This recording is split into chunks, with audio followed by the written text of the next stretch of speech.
Alrighty, ladies and gentlemen. Here we are. Here we are, and honestly, I don't know what to think of for the intro, for the prologue and whatnot. So, what's up, guys? How to do? Happy Sunday. Happy end of the week. Okay, from what I know, apparently Sunday's the start of the week, but I consider it the end of the week because I don't start work until tomorrow. It's complicated, but yeah, guys, we did kind of talk about this yesterday in some ways. Like, yeah, near the end of the stream, I was thinking to myself, hear me out.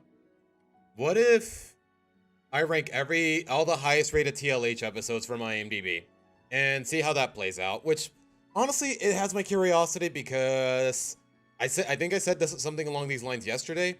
Yeah, IMDb is not exactly known for the quality control of its review system, guys. Like, yeah, it wouldn't surprise me if I found some terrible episode with at least like a 9.0 or whatever, but for the most part, guys, as you guys can see, okay, you guys can't see actually. Yeah, most of these episodes aren't bad. But yeah, guys, basically I grabbed the top 25 episodes out of IMDb's rankings, and we're gonna make a tier list out of those. That's how it's gonna go, at least as far as I can tell. But if one thing, guys, can we talk? Okay, not to digress too much, but I'm gonna be completely honest, guys. Okay, let me close that. I did not think I'd get the chance to upload today. I really didn't, because, well, I don't know, guys. I don't know if my schedule was just that tight, but I didn't think this video would actually get uploaded before the end of the weekend. But here we are, guys. If y'all want to go check that out, and yeah, I don't know. I've been teasing this video for the past couple weeks now, so, and I put a lot of work into it.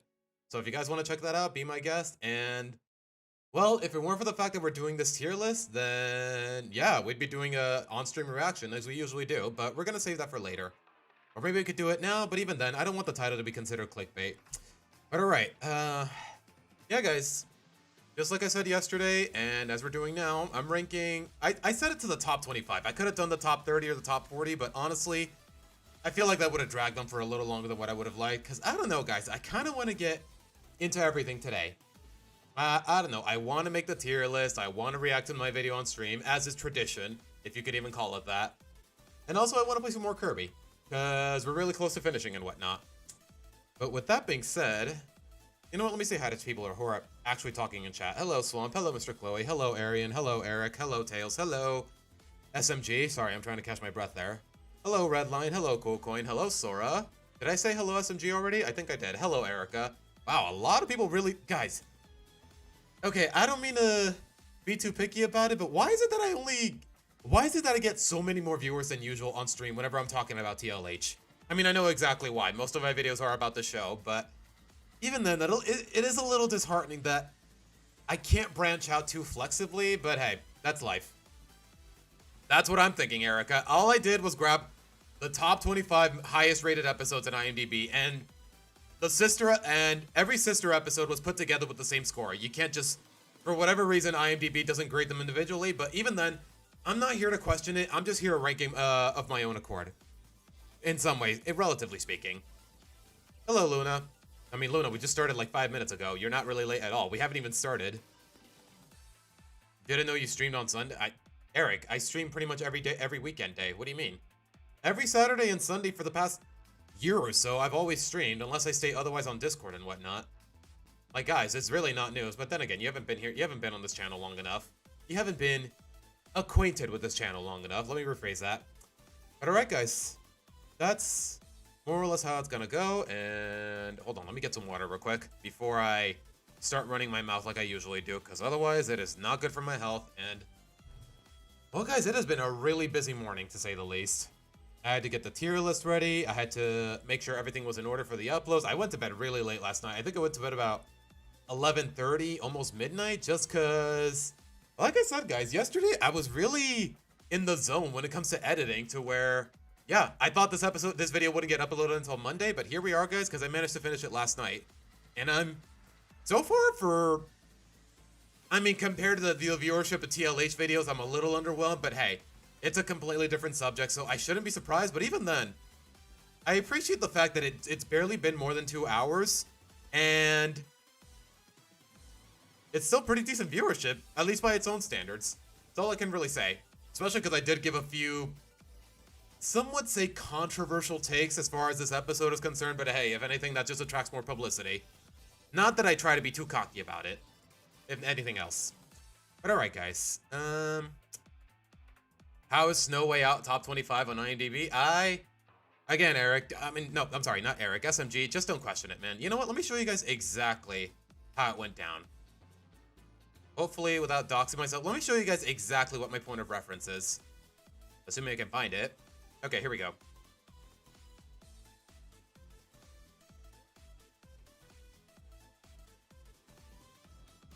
There you go. I'm not even kidding, guys. I literally just Googled highest rated Loud House episodes IMDb, and this is what showed up. And I thought to myself, do I want to do the top 25, the top 30?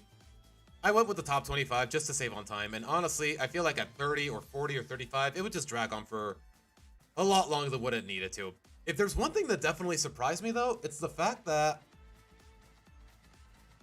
You notice anything about these episodes in particular, guys? Okay, let me be less rhetorical.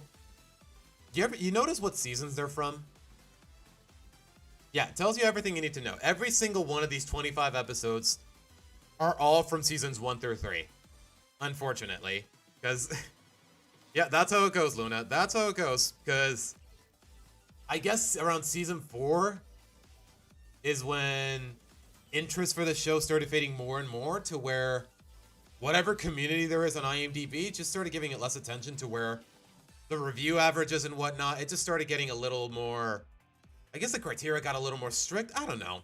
That's just my working theory. But all right. With that being said, do I want to start from the bottom or do I want to start from the top? I'm honestly not sure, guys. You know, one or the other. You know what? Let's start from the top. You know what? Okay. First, before I even start, I need specific titles for these rankings. As usual, okay, not really as usual. What do we want to call the highest tier? Like those episodes where I'm like, yeah, IMDb, I agree with you. Everyone can agree that these episodes are good. So we're just going to call them goated. For A, we're going to call it...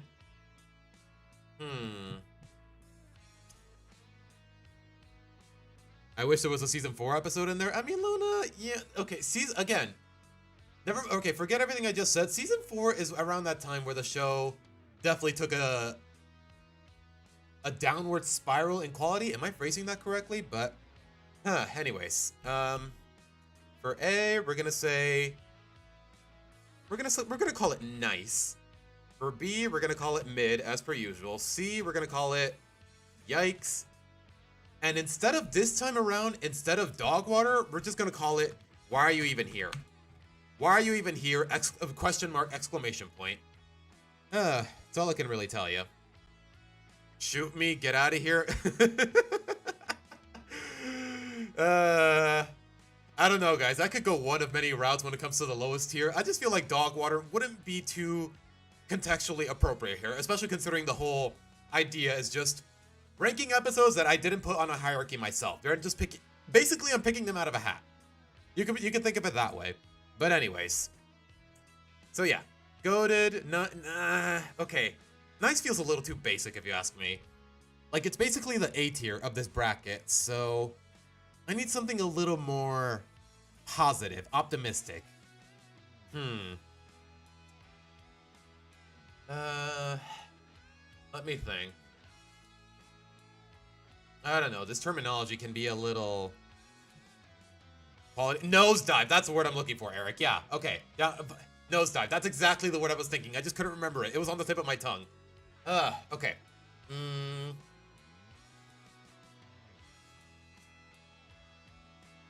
Call it icy. Rock on. I'm not too sold on it. Literally heaven. Nah. Again, that's too generous. Like I don't know. Goated.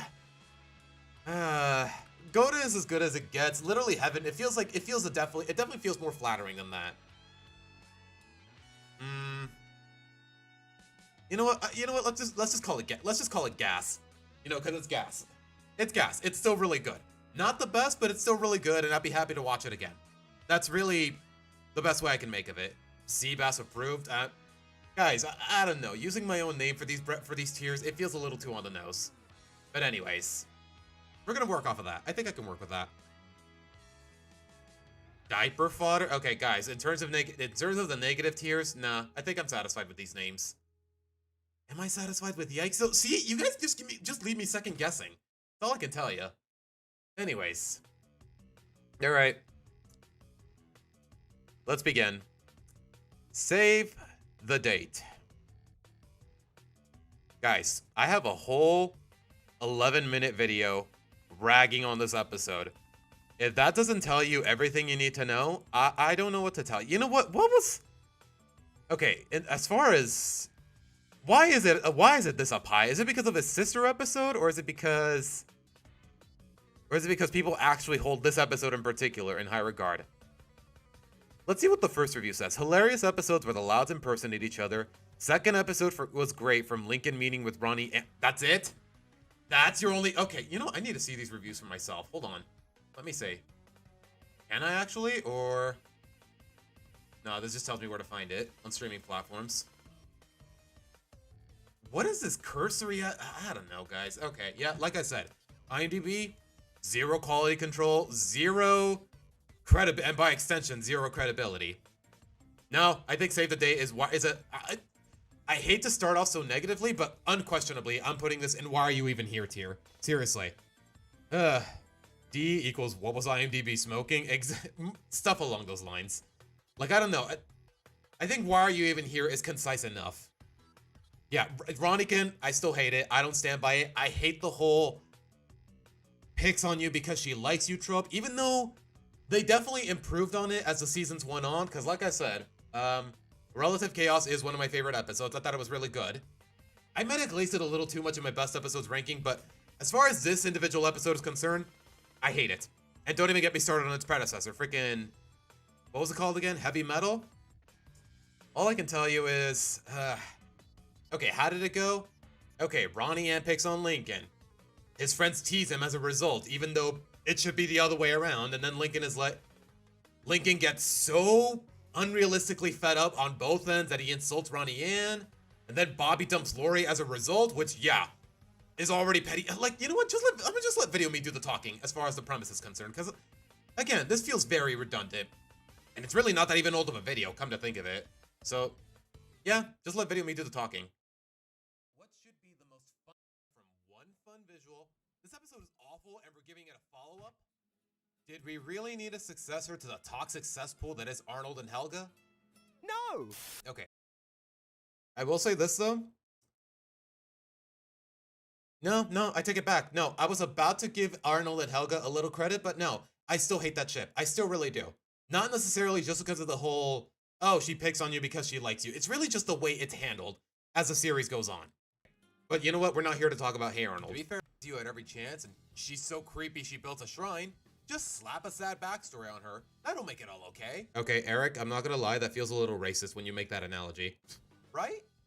Not the worst example of this idea, but as you guys can see, it isn't really the most agreeable. Okay, can we get to the premise, please? He gave you up to the follow-up, and Ronnie Ann puts a sloppy Joe in Lincoln's pants. Just for the fun of it, I guess. And I don't know about you guys, but that kind of mess in my pants would definitely ruin my day. Do? Ronnie and Lincoln sitting in a tree. K-I-S-S-I-N-G. Remember when Lincoln actually had he just had a random assortment of friends instead of the dog squad we know today? Okay, I'm no expert, but even borderline middle school kids are definitely at that age where they don't make fun of couples. At least in my experiences. Like, if I'm being honest, there's just so, you know what? I think it's better if I just speak for myself, just because Video Me is just gonna take his sweet time, as he usually does. But point is, guys, yeah, this is a fundamentally flawed love story from the start. The premise doesn't make any sense. Oh hey, this boy is being my girlfriend's brother is being mean to my sister. I'm gonna dump my girlfriend because she totally had something to do with it. And the only way I'll take her back is if we go on a double date and get along. Like, it just mischaracterizes Bobby, even at a point where we don't know much about him.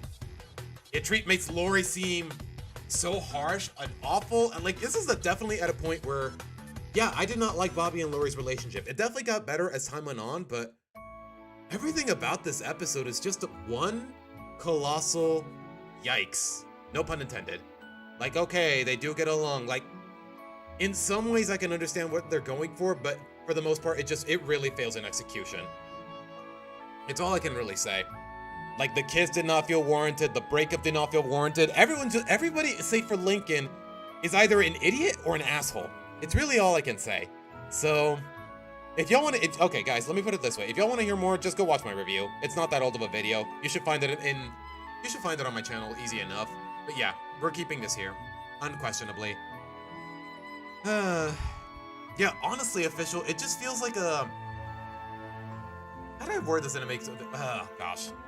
I don't know if I'm using this term correctly, but it honestly feels like grooming. It legitimately feels like grooming. You know what? I'm dating this guy, and you know what? You're the same age as his sister, so you have to date her. It definitely feels like just some kind of shallow manipulation on Lori and Bobby's end. Like, no, maybe if it was implied well enough that, yeah, they're really into each other and we're just nudging them, sure, there was so many other actually healthy ways they could have gone at it, but no, it just feels like coercion, blackmailing, every negative term you can think of. Okay, sorry, the music is a little loud. Keep in mind, guys, it's a little hard to manage it, so thank you for telling me when something's a little too loud. Even then, SMG, it's not like Cover Girls is that good of an episode, but we'll get to it when we get to it. So yeah, I stand by this. Like, I'm gonna be honest, guys, it's kind of still in the drafts, but I think at some point next year, I'm gonna revisit my worst episodes ranking and do another video on it. And I will say this, I've gone on record saying One of the Boys is my least favorite season 1 episode, but this is definitely a close second, and maybe it already took the cake. It's all I can really tell you. And you know what? I think the one thing that pisses me off the most about this episode is the fact that even after all of this was said and done, like the writer, Savino, whoever you want to pin this on, I think they're more or less committed to the prospect of Ronnie and Lincoln being a thing. Even if it's fundamentally flawed from every step of the way, even when the writing was actually good. Like, ironically, as far as these two are concerned, the only time the writing was good is when all of the romantic implications were fading away. Like that one Casagrandes episode where Ronnie Ann wants to defy a prophecy of them getting together, or when she moves away and she has to say goodbye. And then Lincoln meets Stella. It could have gone in so many different ways, but no, they just had to preserve their already clunky status quo. I mean, what else is new with this franchise? There's a reason it gets the ridicule it gets. But all right. Yeah, we'll leave it at that. All right. Next entry. Not the worst, actually. Not exactly anything where I'm like, wow, this is actually really good, but hey, it's not bad either. The Right Stuff. In case y'all don't remember, it's that one, okay, if you've seen every episode on this list, which I'm hoping you guys have, because otherwise you'd be really lost. I think this is an episode where Lucy joins a writing club at school, but then she ends up hating it. She tells her mom about it, so her mom becomes the head of the writing club at the school instead of Principal Huggins. And yeah, they end up having a lot of fun. They get really inventive with it. It was a really entertaining episode, and honestly, I think I want to see more of the dynamic between Lucy and Rita, especially because they're both writers, and some episodes in the future definitely do address that. But yeah, I think it ends with... Okay, how did it go again? I'm not gonna lie, guys. I kind of lose my train of thought trying to keep up with all this. But the way it went down is... Okay, they're doing all these things that Principal Huggins isn't approving of behind his back, because Principal Huggins' methods are just that boring and make the writing club so uninteresting. They get caught, but then the superintendent, who is in the middle of putting Huggins through an evaluation, is like, yeah, no, if this is what you're doing, then yeah, no, screw Principal Huggins. Like, if anything, yeah. Like, it's good, it has good pacing, it's really entertaining. I feel, okay, as corny as it might sound, it makes me feel things. The one thing that bothers me, though, is the fact that Principal Huggins goes completely unpunished by the end of the episode. Like, yeah, he was a complete stick in the mud. Like, you should have let him be negatively rated by the superintendent, or however it went down. Like, it was a really fun episode for the most part. So yeah, I think I'm gonna place it in... I think I'm gonna place it in low gas. Yeah, fundamentals before fun. I don't know how it went, but yeah, Huggins was the antagonist throughout the whole episode, and it should have been kept that way. Because by the end of the episode, Rita is like, oh wait, Superintendent, don't be so hard on Huggins. He just wanted to teach us about fundamentals or something along those lines. Like, no, don't be afraid of, guys, I might not be an expert when it comes to writing, but I firmly stand by the conviction of don't be afraid to punish your antagonists. It's all I can tell you. Ugh. Yeah, that's the thing, SMG. He didn't really realize it on his own accord. He only realized it because the superintendent was there telling him, yeah, no, you're boring. These guys are cool. That's it. It wasn't of his own accord. It wasn't of his own realization. It was just, if anything, the resolution was just dumb luck because they get caught reciting poetry at the Burnt Bean. Huggins catches them, and the superintendent just happens to be there. Like, yeah, the resolution is a little contrived, but for the most part, the episode is fine. So I'll give credit where credit is due. I'm gonna place it in low gas and leave it at that. Anyways, guys, okay, like I said, I need to grab some water because my throat is getting a little dry. Hold on. Give me a sec. I will be right back.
Sorry, guys. I just felt like whistling that. It's a really nice track from freaking Xenoblade Chronicles. But all right. Next entry. Which one is this one again? I know it's one of the 2 snow episodes from the season 2 finale, but is this the one with Lana trying to get that ticket, or the one with Clyde's overprotective dads? Because I honestly can't remember the difference. There's literally only a 1-letter difference in the titles. It's all I can tell you guys. Snow way down, the Loud House. Okay, yeah, it's the one with the dads. I saw the thumbnail there. Okay, so Lincoln, Clyde, and Clyde's dads on their way to a cabin in the mountains for like a brief vacation. Clyde's dads are too overprotective. Clyde catches on to that. He tries to put himself in danger. Then it turns out that wasn't the case. His dads get in danger, and then it turns out, hey, so the lesson is sometimes you gotta take risks. Sometimes you gotta let your children go. Like, I don't know. I think the messaging is a little formulaic. It doesn't have a lot of memorable, funny moments. It feels like a pretty standard episode, if you ask me. But I don't know. What do you guys have to say in that regard? Snow way down equals glory episode? Nah. Like, it's not bad, but it's not good either. And again, the glory is not the tier, my guy.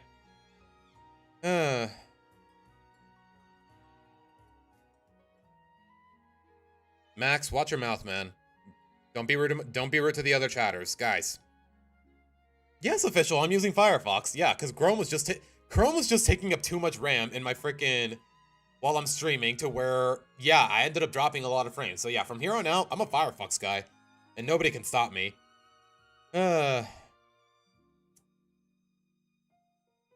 In other words, the first episode with only guys? Oh my gosh, wait, is that true? I mean, it was only we were only well into the 2nd season, so hey, even then, that's an accomplishment. Huh. That's actually kind of surprising. You're both being jerks, Max. Knock it off. Anyways. I don't know. I'm kind of, like I said, I'm leaning towards mid, but I want to hear what chat has to say. Clyde's stats are overprotective. Yep. Looked like there was no way out of gas. The episode sounds too stereotypical for both sides. Overprotective father and children who have to be having... Yeah, exactly, Teutonic. It tries to have it both ways, which most episodes do. Yeah, I really don't have much else I can input from this episode, because like I said, it doesn't really have much else going for it. It's formulaic. A lot of the jokes, either I don't remember them, or they just weren't that funny to begin with. So, yeah, I think I'm just going to place it in mid and leave it at that. Okay. Now we're definitely delving into some negativity. Teachers Union. How did this go again? Gym teacher is being too harsh. So Lincoln and Clyde try to set him up in a date with another teacher so that he'll be happy. He ends up being nicer, but when the date turns out to be a failure, Lincoln and Clyde confess, hey, we're the ones that set you up with her. So for whatever reason, the teacher gets mad. He tries to strangle and assault Lincoln and Clyde, but then he gets her and he ends up falling in love with the nurse. It's so stupid, man. No, just no. No. One, how was the teacher not fired for threatening to assault 2 children, let alone his students? Secondly, the teacher's being a jerk just for the sake of the plot having a jerk. Thirdly, yeah, no, none of this makes any sense. Like, okay, I guess there's a little bit of subversion, but for the most part, no, I'm not a fan of this episode. If anything, I'm gonna place it, yeah, I think I'm gonna place it in Why Are You Even Here? Because I'm guessing the reason it's got rated this high is because of the sister episode, which we'll get to soon enough. Actually, you know what? Let me see what they have to say about it. Blah, blah, blah. Fun first episode. Second was an... Again, was this written by an AI generator? Seriously, what is this? Oh, gosh. Again, IMDb, 0 credibility. I'm just here to rate the episodes in question. I'm not going to take their opinions to heart. Especially when they're this obliviously positive, if nothing else. Yeah, Teutonic, the obstacles... Like, he is just so cartoonishly harsh. And that's really saying something for a cartoon like this. He is just so over-the-top mean and cruel. Like, what was his name again? I don't even remember his name. That's how bad he is. He has absolutely 0 redeeming qualities. Like, sometimes it's played for laughs in other episodes, but here, I guess I'm supposed to take it seriously, which I'm not going to. It's just that bad. So yeah, I'm placing this in Why Are You Even Here? Why are you even... Yeah, I'll leave it at that. The yellow stuff is an AI summary? Oh, it is. Okay, never mind. Okay, yeah. I wish I could see the actual reviews themselves, but... Again, what is it with this insistence from websites on using low-budget AI for these reviews? Just get someone to write them themselves! What, is the AI cheaper? I doubt it is, if I'm being honest. But I don't know. Yeah, Random Doctor, he basically is Mr. Krupp, except there's no alter ego, there's no fun, there's nothing funny about it. That's all there is to it, man.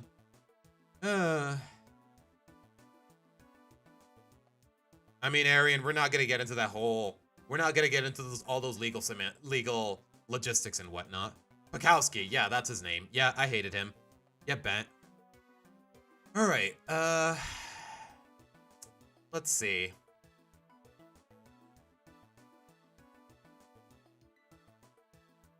Yeah, I'm bringing out the frown for this one, guys. I don't care what anyone tells me. Yeah, no, okay, it's not more so, it's not a matter of I don't care what anyone tells me. No, this is an unquestioned... Let me put it this way, guys. Racing Hearts and L is for Love, they have the same problem as Naughty or Nice, and I already know how most people feel about Naughty or Nice. Works off of a premise that already didn't make any sense. You know what? Before we get to Racing Hearts, we need to rate L is for Love first, and we won't get to that for a while, so we're gonna put this on hold for now. So with that being said, bring back the smile. Bring back the smile. These summaries look like even the AI gave up. Exactly, Swamp. It's so lazy that it doesn't even look like it's AI generated. Like, you think in 2026 it'd be a little more polished, to say the least. But anyways, we'll get to it later. We'll get to it later. Redline, I don't even know what glory means. Like, please, stop calling it that. Alright. Cover Girls. I think this is a sister episode to save the date, and... Again, it's not bad, but I don't think it's that great either. It's one of those...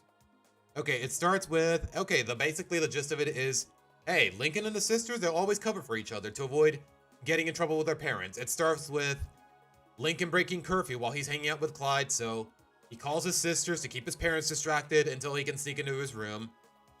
And then it runs on the whole... Then basically the whole episode runs on the idea, especially with the whole video call with Pop Pop. Like, I don't know.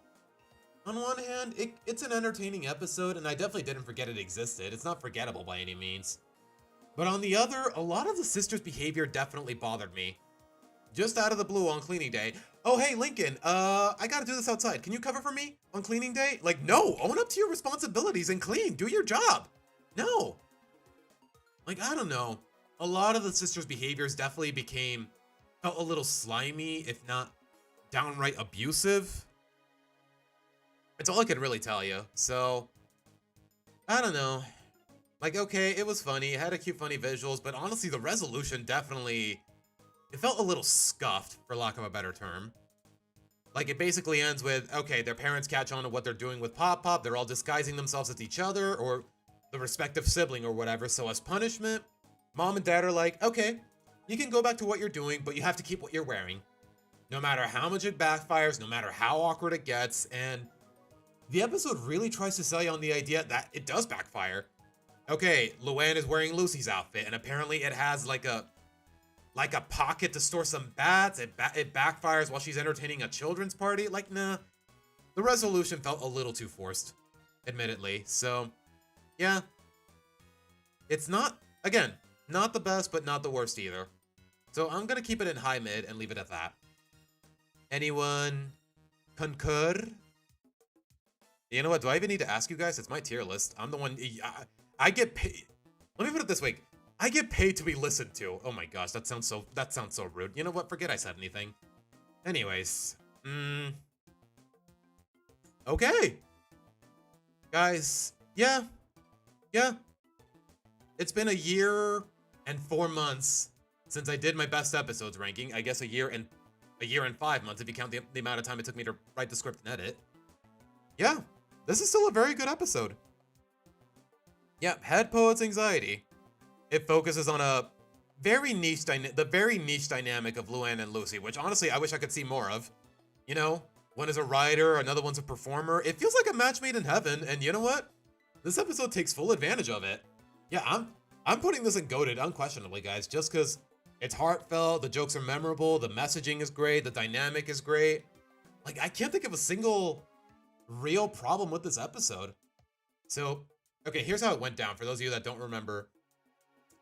I think it was Lucy had like a poem rejected for like a big gig or something like that. So Luann tries to teach her the fundamentals of making it through in the arts. So yeah, she teaches her, hey, build some of your talent, put your work out there, be ready to stomach some criticism. And then it kind of backfires for her a little. Lucy lands a gig that Luann's even been dreaming of. She gets a little jealous, and you know what? Normally it would be so easy to screw up this kind of jealousy arc, but I'd say this episode handles it really well. Like, yeah, Luann's being a jerk, but at the same time, it's not out of character. Like, yeah, it's always been her dream to perform at the Royal Woods Theater, and Lucy ended up conveniently landing that opportunity because, hey, that's how it goes in any artistic industry. Some people might get opportunities that you've been wanting, and it'll all just be dumb luck. Like, I don't know. I thought it was really good. So yeah, it ends. Luann realizes, hey, she's my sister. I'm her mentor. I should be supporting her. Like, okay, if I remember how the resolution went down, it was, hey, Lucy catches on to Luann's jealousy, or rather Lincoln tells her. So she's like, yeah, I'm not doing the festival. But then Luann realizes, wait, you're giving up this opportunity for me? No, you're taking it. You know what? Forget my jealousy. You're my sister. I love you. Okay, that's not exactly what they said, but it's very well implied. Like, I don't know, man. This episode has so much good stuff going for it. And the ending, it's one of the few times where, admittedly, okay, I didn't get teary-eyed, but I definitely went, aww, in a very, let me put it this way, guys. It's one of the very first instances where this episode made me feel something. Know what I mean? It's really all I can tell you. Definitely goated because we don't actually get much dynamic from the other sisters. Yeah. I really like this episode. We need more Luann and Lucy episodes. Yeah. Am I gonna update the best episodes and the worst? Eventually, Arian, but like I said, I haven't even started a script for it. Like I said, I've mostly just been drafting it in my head. Like, all I know is, guys, I wanna publish it on the anniversary of my worst. The first one on... I wanna upload the revisits on the anniversaries of their respective videos, but... 1, that's not for another 5 months. 2, I haven't even started the script. 3, it's not gonna be for a while, so... Like I said, it's all hypothetical for now. But anyways, I digress. Easy goated. I stand by that. It's all I can tell you. Some of the writers from Savino's direction from the show, sadly, we never got to see again. Yeah. Frickin' Carla Saka Shropshire. Apparently, this episode was written by like 2 indie writers who had like a one-off gig in the show. And honestly, the fact that they understood these characters way better than other inexperienced writers with the show, it says a lot. Like, you can tell these 2 did their research when it comes to this show. And honestly, what does that tell you? Because like, seriously, what is Naughty or Nice's excuse for being as crap as it was? Like, yeah, it's 2 writers who had 0 experience writing on the actual show, but that goes for these writers, the writers of Head Poet's Anxiety as well. So yeah, at a certain point, you can just think to yourself, yeah, these writers are being lazy. Is white hair still my favorite? Yeah. Okay, full disclosure, guys. No Such Luck, still my least favorite. White hair, still the best. Still the best. I still stand by that. 7 seasons later, or however you want to frame it, because I just got into this show like 2 years ago. White hair is still goated. That's all I can tell you. Alright. Which show do I think fell off worse? SpongeBob or Fairly Odd Parents or TLH?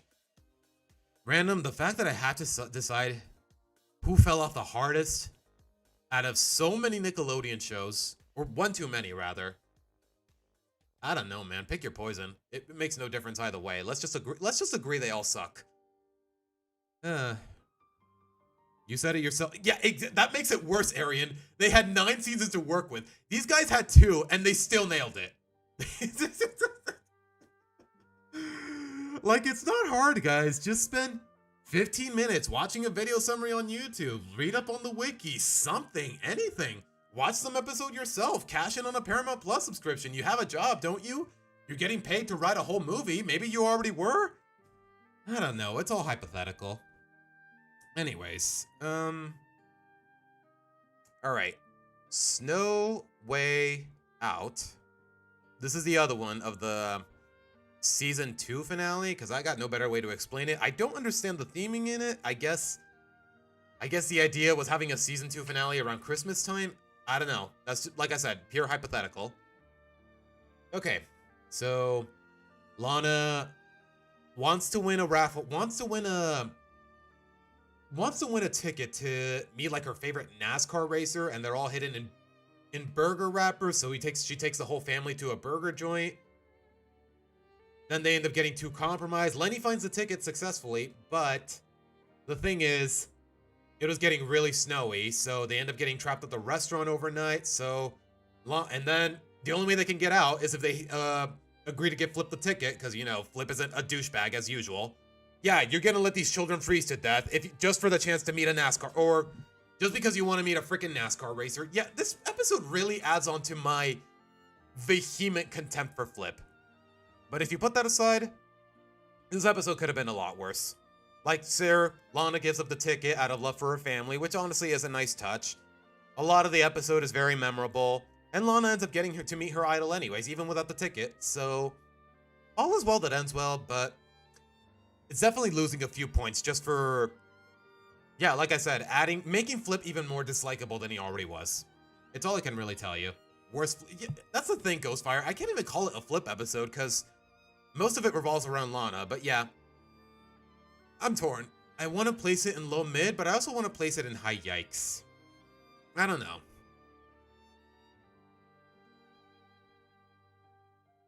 Like, I don't know. Yeah, I think I'm going to place it in low mid and leave it at that. But I don't know.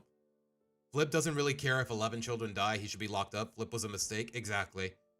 I'm glad we can all agree Flip is a piece of crap. So,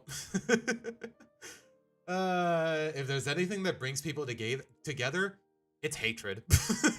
Do not clip that out of context. But at the very least, I have something. Am I even gonna make that compilation at some point? I don't think I will at this, guys, just because it's so hard to keep track of. Every time I actually say, don't clip that out of context. Have I seen My Life as a Teenage Robot, Eric? I have not. Maybe an episode or two when I was a kid, but as I have not seen it, I don't remember a single episode of it. Is it available on Paramount Plus? I'm kind of curious. You know what? Let me look into it. Wait, am I even logged into Paramount Plus on Firefox? I don't think I am. Nope. Okay, you know what? I'll look into it later. But alright. With that being said, no place like homeschool. How did this go again? I'm not gonna lie, guys. Even though it's technically a Lola-centered episode, although not really. Most of the plot revolves around the rest of the siblings. Even though her tiara is on the title card. The gist is, hey, Lola's homeschooling because of pageant work and whatnot. The rest of the Loud siblings get jealous, so they convince their mom to get a chance to try it out. Then they realize, hey, we're procrastinating, we're being lazy, we're getting too distracted. So Lola helps them with their homework. She bails them out at the expense of her own academic progress. She screws herself over. She gets opted out of homeschool by her mom because she failed her exam or whatever. Like, honestly, the idea, the siblings goofing off, it felt a little too unrealistic. Like, okay, sure, they're getting distracted by an ice cream truck or whatever, but I don't know. Like, it's just, in terms of the world building, it was definitely way too flimsy. Because, hey, okay, they agree to homeschool, but for whatever reason, Rita gives them all the same homework packet. It gives them all the same... Like, I don't know, it just felt too cluttered to be compelling, if anything, as far as the rest of the siblings are concerned. But I guess it is nice that Lola went out of her way to help them, even though I feel like it'd be more in character if she didn't. Like, I don't know, I'm so conflicted with this episode. It's just so cluttered with its ideas to where I can't really have a take on it. So yeah, I think I'm just gonna place it in mid and leave it at that.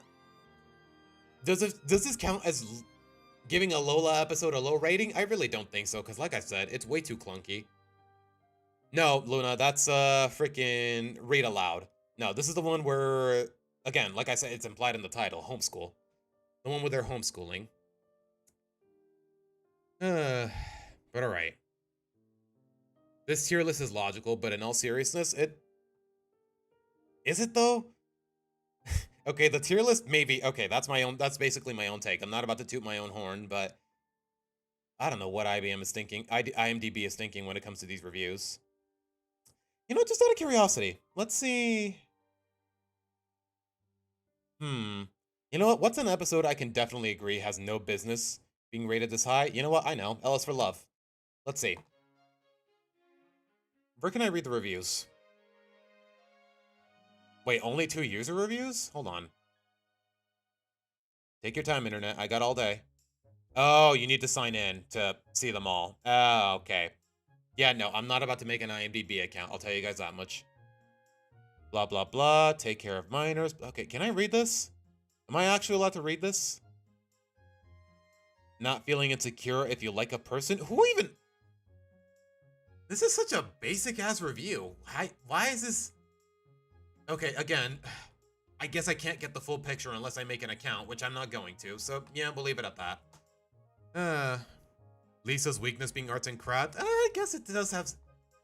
I guess I can give it credit in some places, Sora, but at the same time, again, it's just a little too disorganized for my liking. Yeah, the sacrifice, it just felt really forced, and... I don't know, I guess I need to think about it a little more, but I think for now, it's gonna stay in mid. The homeschool is one of the most, I mean, it's alright episode of all. Yeah, it kind of is. But alright. It's a loud, loud, loud, loud house. Okay. I'm giving a few points already just for parodying one of the most iconic comedies of all time, which I definitely need to watch at some point outside of YouTube clips and memes. But yeah, props for the title. I kind of want to put it in GOATed just for the title, but the thing is, I already am, guys. I put this at number 10 in my best episodes ranking, and I still stand by that. I thought it was a really good episode. So the gist is, hey, in a family of 11 kids, money is kind of tight. So yeah, all the siblings would be a little greedy to where they would be fighting over a quarter. Just one measly quarter, which is how the episode starts. Then the parents punish them by making them clean the attic for fighting over money, which, yeah, it's totally fair. And then Lincoln discovers a secret letter from the previous home's owner in the house. Her name is Sharon Demonet. Sharon Demonet sharing the money. Oh my gosh, Tails, I might want to do that for a movie night at some point. I mean, if y'all are down for it. Guys, it's a really old movie, and I'm not exactly too acquainted with my audience to where they'd be down to watch it. But anyways. Okay. How did this go down again? He finds a letter telling them, hey, there's a treasure hidden somewhere in the house. Then all the sisters start looking for it. The letters warn Lincoln about how, hey, if you keep fighting amongst each other, you're probably not going to find the letter. So then, eventually, as the episode goes on, they learn to put their differences aside. It's well paced. Then it turns out there is really a treasure because Lynn Sr., their dad was Sharon Demonet, was Sharon Demonet all along, and the treasure was his work bonus. They learn to share the money. The messaging is good. The pacing is good. A lot of the jokes really land. Like that whole... Yeah, exactly, Sora. What? There's more to my head than just air. And also, honestly, that whole scene with Lily sleeping, I thought it was really funny. I don't know what it is. It just really makes me laugh. That whole gag with the loose floorboard, like... A lot of the jokes really land. I thought the messaging was very heartfelt. It was very unique. It definitely it works off of a very realistic premise for a family of 11 kids. And I dig it. So, yeah, I stand by this. Goated. Easy goated. Not as good as Head Poet's Anxiety, and I made that clear in my best episodes ranking, but yeah, I'm putting that in goated. I would say, sure, let's watch it next Saturday night. Like, that's the thing, Swamp. Just because one person says it, it doesn't mean the rest of the people will. You know, all 7 other people who stick around for movie nights and whatnot. Like, I don't know. Like I said, guys, when it comes to the movie nights, I kind of want to feature something people actually want to watch. Like last night, a Phineas and Ferb episode, a Loud House episode. We watch freaking Moana. We watch Cars 3. We watch, you know what? Basically anything you can find on Paramount Plus or on Disney Plus. That's what most people want to watch, from what I've gathered. But I don't know. It depends. But anyways, guys. Okay, let me drink a little bit of water, guys, because my throat is definitely getting a little dry.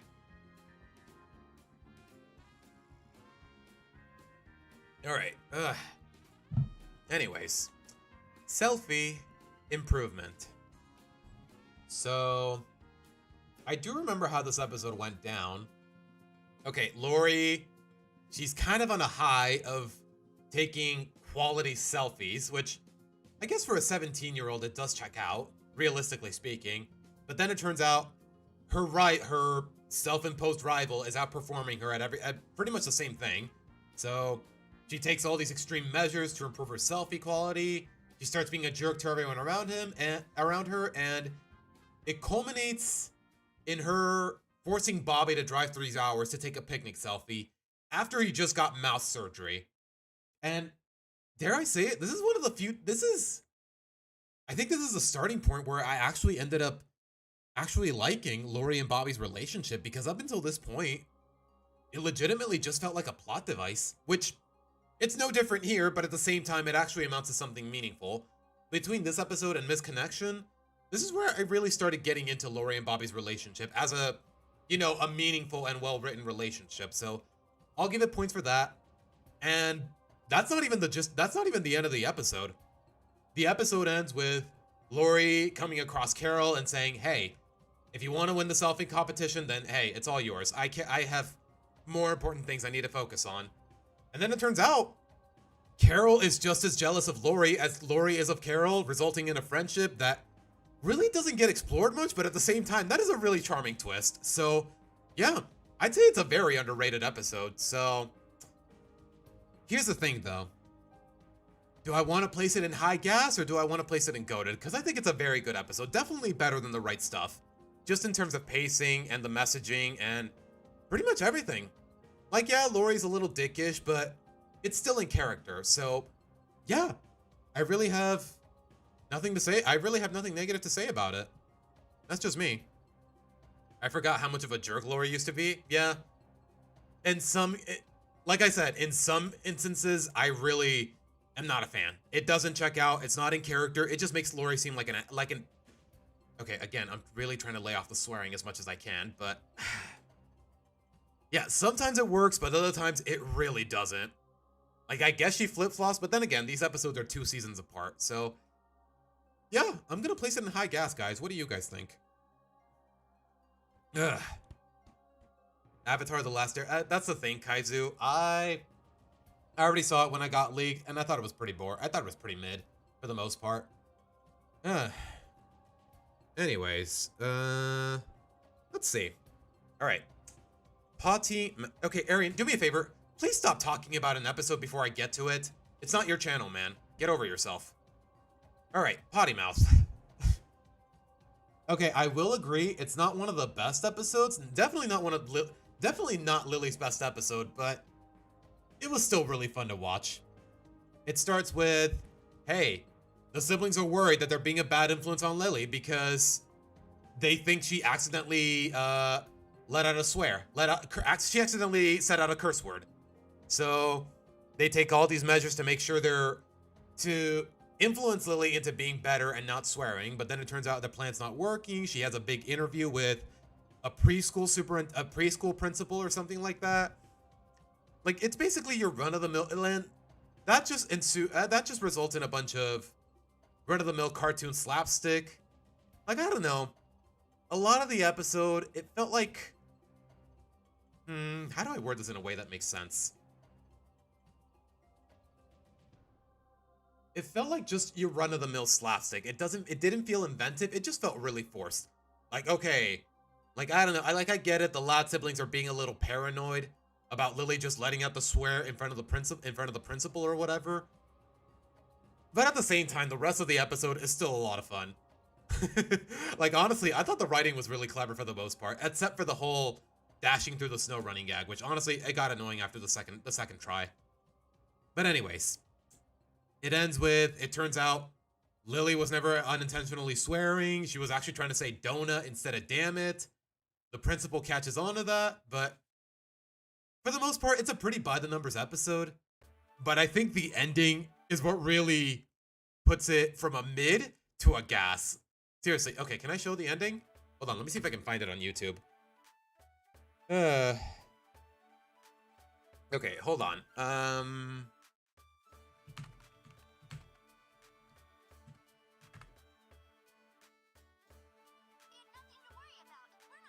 Pause it.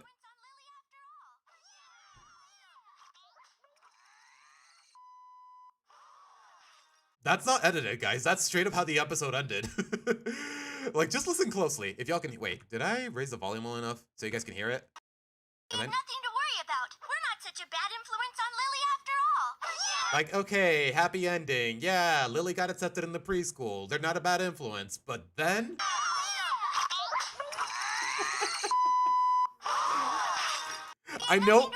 I know this kind of ending really undermines the basis of the whole episode, but at the same time, it's so bold. Like, I know Savino and whatnot, especially in the Savino era, this crew was not afraid to throw in an innuendo or a dirty joke of any kind.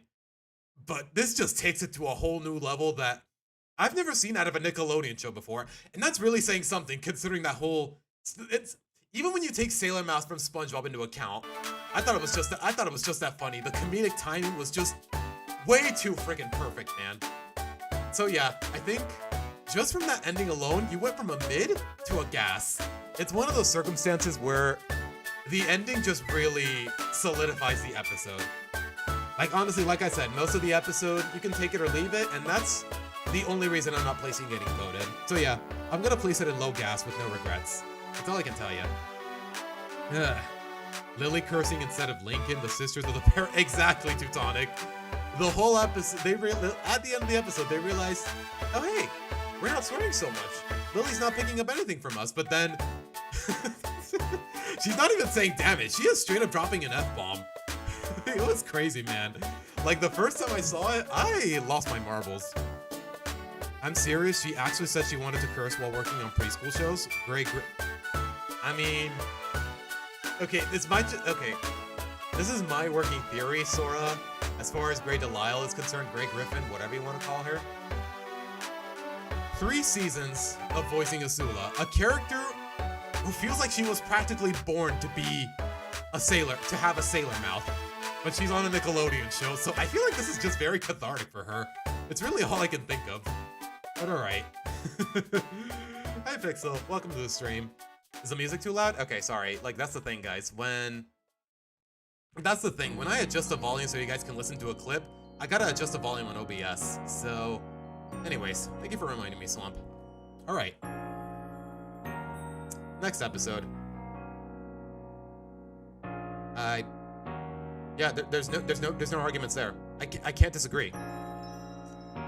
Not the best Loud House episode in my opinion, but it is the second best. It is the second best. That's all I can tell you guys. Cause, yeah, I placed this at number 2 in my best episodes ranking back in the day. And by back in the day, I mean a year and 4 months ago. But yeah, it still really holds up.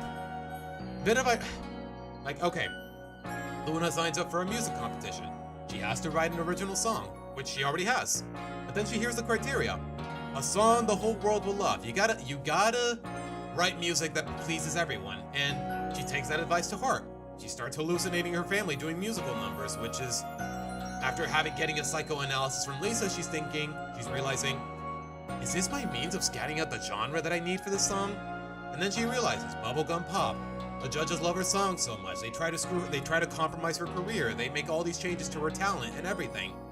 And then she really goes through an arc here, and you know what, it's a half hour, it's one of the very first double-length episodes this franchise ever had, and you know what, they really take full advantage of it. It doesn't, like, the pacing is great, nothing feels like it's dragging on, every moment, it feels like it's important. A lot of the songs are really good, and the ones that aren't, well, they serve their purpose, if nothing else, and they're really short anyways.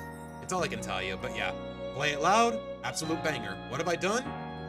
Not the most memorable song, but still pretty good, and the messaging is really great. My only gripe with it is the ending. Just the last few lines in the ending. Do you know what you've given up? Yeah, but I know what I'm keeping. The real Luna Loud. That girl, we know, you had a whole song about it. You didn't need to spell it out for the kids. It could have been a little more subtle about it, but anyways, yeah. I still stand by this. This is the second best episode the Loud House has ever put out. So yeah, easy goated, and no arguments there with IMDb, because I think that this is the highest rated Loud House episode on IMDb. I think there's one episode that's a little better, but I can still give credit where credit is due. And the best part is, guys, Luna's best episode has virtually nothing to do with Sam. But guess what part of her gets the most publicity? To where even the character in question gets a whole graphic novel. You know what? I've said enough about that in the past. I just felt like ranting again. Anyways. Yeah, every time it re-aired on cable television, and it still does here in Mexico, yeah, I'm more than happy to watch it again. It's just that good. Like, the music is great, it definitely, like, in terms of animation and storyboarding and the color choices and the lensing, like, I don't know, in terms of cinematography, it definitely stands out more than the rest of the TLH episodes. I'm guessing it's just owed to a better budget. But anyways, I think the most ironic part about this episode is that one of its 2 writers was freaking Kevin Sullivan, and y'all already know, he is my least favorite writer in the whole show, so, and honestly, it feels like a lot of this writing would not come from his mind. Not that we'll ever know for sure, because he got let go a while back. But yeah, I feel like most of this writing is just owed to Carla Sakis Shropshire, who is the other writer on the show. She hasn't worked on this show for a very long time, but yeah, I think if you don't take No Such Luck into account, she probably was the best writer the show had, outside of Savino himself, but y'all already know what happened to Savino. Anyways, what do I think of the ending song? I don't hate it, Erica. I think it's nice for what it is. Cramped inside this tiny space, May sound bad, but it ain't the case. If anything, if there's any part that bothers me, it's the fact that they cut the last few seconds of it just for the Nickelodeon graphic. At least in the more modern episodes. Non-predator writer. Why you gotta word it that way? Anyways, yeah, easy goated. Next, please. Okay, I need more water, guys, because like I said, I am running my mouth like crazy. But okay, the fact that there's like 30 of you still in this chat, guys, it tells me everything I need to know. Thank you guys so much. It really makes it all worth it. Seriously though, I need water.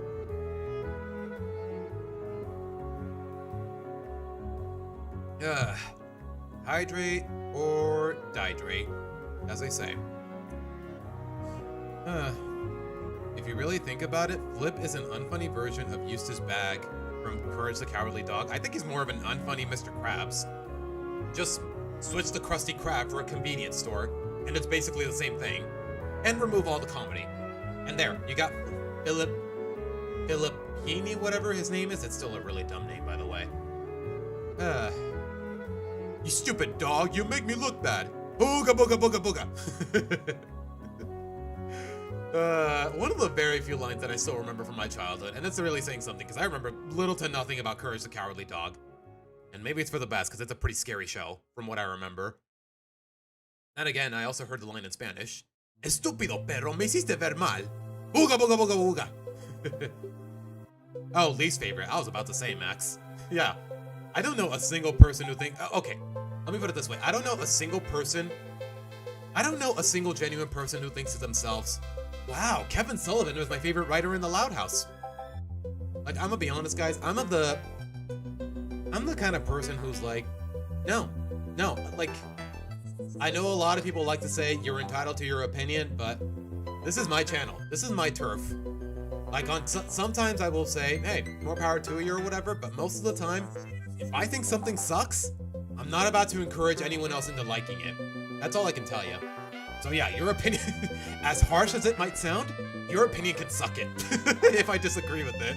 I'm sorry, if it makes me seem like a jerk, I don't necessarily mean it that way, but sometimes some people need to hear it. It's all I can tell you. Anyways. Do you like the TLH intro that plays before each episode? It's the same intro every time, Tracy. Well, most of the time. But yeah, I don't hate it. It could use some updates, you know, considering the whole time skip in Season 5, but I don't hate it. Anyways. Okay. I need to speak more slowly, because I'm definitely feeling overstimulated. It's all I can tell you. We all want Kevin Sullivan to burn the whole kitchen down. Well, good luck with that, Pixel, cause yeah, Kevin Sullivan and I think a couple other writers got let go a few months ago. I don't know exactly what went down in Nickelodeon, but yeah. I don't think TLH has been renewed for... I think it got renewed for season 11, but nowhere past that, and a lot of the veteran writers were let go. You know, if you could even call Sullivan that, which I wouldn't. I feel like that's putting it way too generously. I don't care how long you've been working on the show, a bad writer is not worthy of respect. It's all I can tell you. Anyways. Driving Miss Hazy. The premise is simple. Lori is the only Loud sibling with a driver's license, so in order to get a ride from her, you gotta do a certain favor for her, to where Lori got really abusive about it. So Lincoln thinks to himself, wait, Lenny is 16, maybe I should help her get her driver's license, and all the siblings agree. It's honestly, her stupidity really drags on at first, and not in a way that's usually funny, but it definitely picks up the pace well into the episode. Like, hey, maybe the way to get to Lenny is by speaking her language. Like, yeah, teaching her to drive with fashion terminology, and honestly, a lot of the lines are actually really clever here. I haven't been speaking, that's the problem. I haven't been speaking Lenny. And then Lenny says, there's a country named after me. I don't know why that line makes me laugh so hard, but it just does. Like, honestly, a lot of the comedy is really good. Like, a lot of the second act, I think, is actually really good. The third act, it definitely gets really questionable, though. Lori realizes, wait, if if Lenny gets her driver's license, no one's gonna do favors for me anymore. I gotta sabotage her.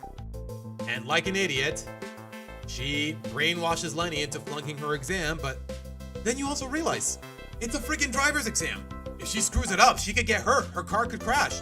A lot could go wrong, yet somehow the 11-year-old realized that before the 17-year-old. So yeah, minus a few points because, again, it's one of those episodes where Lori is being a bitch. At least she realizes her mistake by the end, but at the same time, it's a little too unrealistic. The conflict feels a little forced, so most of the episode is definitely above average, but that bit alone, I think it pushes it from a low gas to a high mid. I'm a little conflicted, guys. What do you guys think? The best part, there is actually a commune named Lenny. Simple as Lenny's mind. Yeah. Lori was really selfish in this episode. Just let your younger sister achieve her dream. Yeah. I don't know. It's one of those episodes where I really enjoyed it, but I'm not gonna pretend it doesn't have any problems. So I don't know. I feel like high mid is just too harsh, but low gas, it feels like it's too generous. Know what I mean?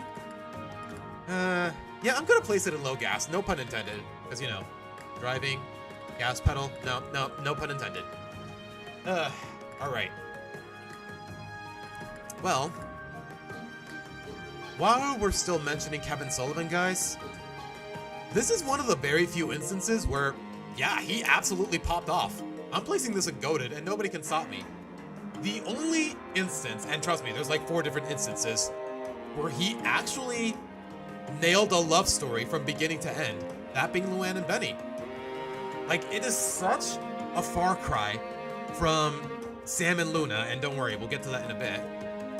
Like, instead of riding off of an idea that was never really there, it actually works off of one of the very few redeeming qualities of L is for Love. Like, hey, Luann's growing close with someone in her theater troupe.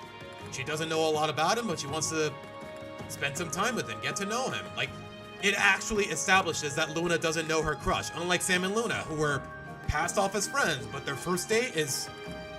The conflict in their first date is that they don't know anything about each other, which is honestly the biggest problem with Racing Hearts, but we're not here for that right now. Is it too loud again? Okay, sorry. Sorry. I'm telling you guys, managing a stream and running my mouth, it can get a little complicated. But yeah. The premise is, hey, Luann wants to spend more time with her crush. And then, school is doing a production of Romeo and Juliet. The teacher sees Luann and Benny bonding, so she casts them as Romeo and Juliet. And then the conflict is, hey, maybe Luann doesn't want to kiss Benny disingenuously. Maybe because she's never kissed anyone. She's not ready. She's not emotionally prepared, even if it's just for show. So the hijinks ensue. None of her behavior is irritating. It feels real. Like, Luann's behavior is just so relatable here. And it actually plays into the story cohesively because Benny ends up quitting the play because he thinks Luann is not comfortable with kissing him. She just doesn't like him.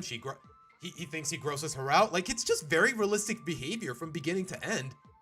And it all culminates in, hey, them communicating with their puppets and realizing, hey, they've had a thing for each other. Hey, I totally buy it, just given that they actually have chemistry and a believable story arc. It's really that simple, and yet somehow this same writer did a complete 180 with the gay couple for whatever reason. I mean, we know the reason, but I'm not gonna be... I don't want to yap. I've said enough about it in the past. So yeah, not the highest of the goated, but still pretty goated. I'll say that much. Anyone concur? Because chat's... Okay, I'm not gonna lie, guys. I've been yapping for like, what, 5 minutes now about this episode, and nobody has said anything, but I stand by this. Somehow, the only love story, and out of, like, what, 5 or 6? That somehow this show hasn't screwed up. I'm kind of anxious that they eventually will, but yeah, S tier. Like, if I were to make a tier list of all the canon TLH couples, yeah, Luann and Benny would be at the top, unquestionably. Partially because they haven't screwed it up, but even then, the follow-up to this episode, it's still really good, and so is the one after that. Like the one where they're working at the Burp & Burger, the one where Benny gets her a job auditioning at the amusement park, or lands her a gig at the amusement park. The one where they go on that date at the park and she has that pimple. Like, I'm telling you, man, Luann and Benny, they just don't miss. Yet. I get the feeling they eventually will, but they just haven't missed. Honestly, that's really saying something. Honestly, you know what? More credit where it's due. This is one of those episodes where a lot of the focus is around Luann. Primarily Luann, and somehow it's not malicious, it's not cartoonishly over the top, or insultingly bad like the freaking April Fool's episodes. This one just really shows, okay, not to sound too corny, but it just really shows Luann's humanity, if nothing else. So yeah, easy goated. I mean, SMG, it's more or less by default, but it's still pretty good. Actually, the best character in the episode, because thinking of kissing someone you actually like is very stressful if you think you aren't good enough or afraid of rejection. Yeah, there's so many ways you could interpret it, and they all check out. Like, yeah, she really likes him, wants to spend some time with him, but even a stage kiss feels way too premature. She's too nervous about kissing him. She's never kissed anyone. I mean, we were all there as teenagers, if we're, you know, I'm assuming most of you are adults in this chat room, which, yeah, we've all been there. Anyways. All right. No guts, no glory.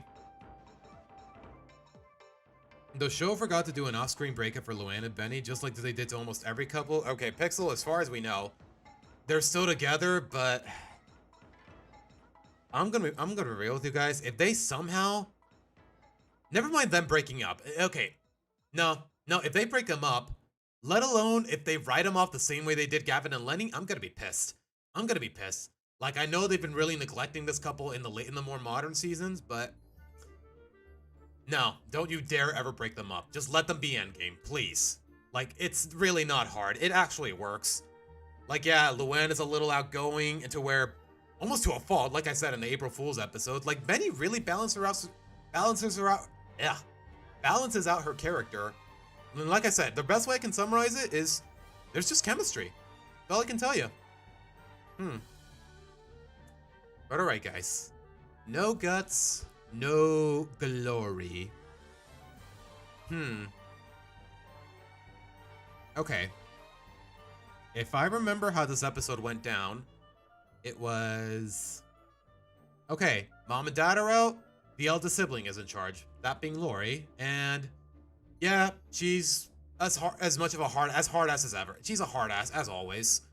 But this episode definitely takes it to a new extreme, but it's not too infuriating. Yeah, it's definitely oppressive to where it's kind of a problem. There's a reason the siblings try to overthrow her, but then when they do, yeah, you realize, yeah, this house definitely needs some order and control when mom and dad aren't around.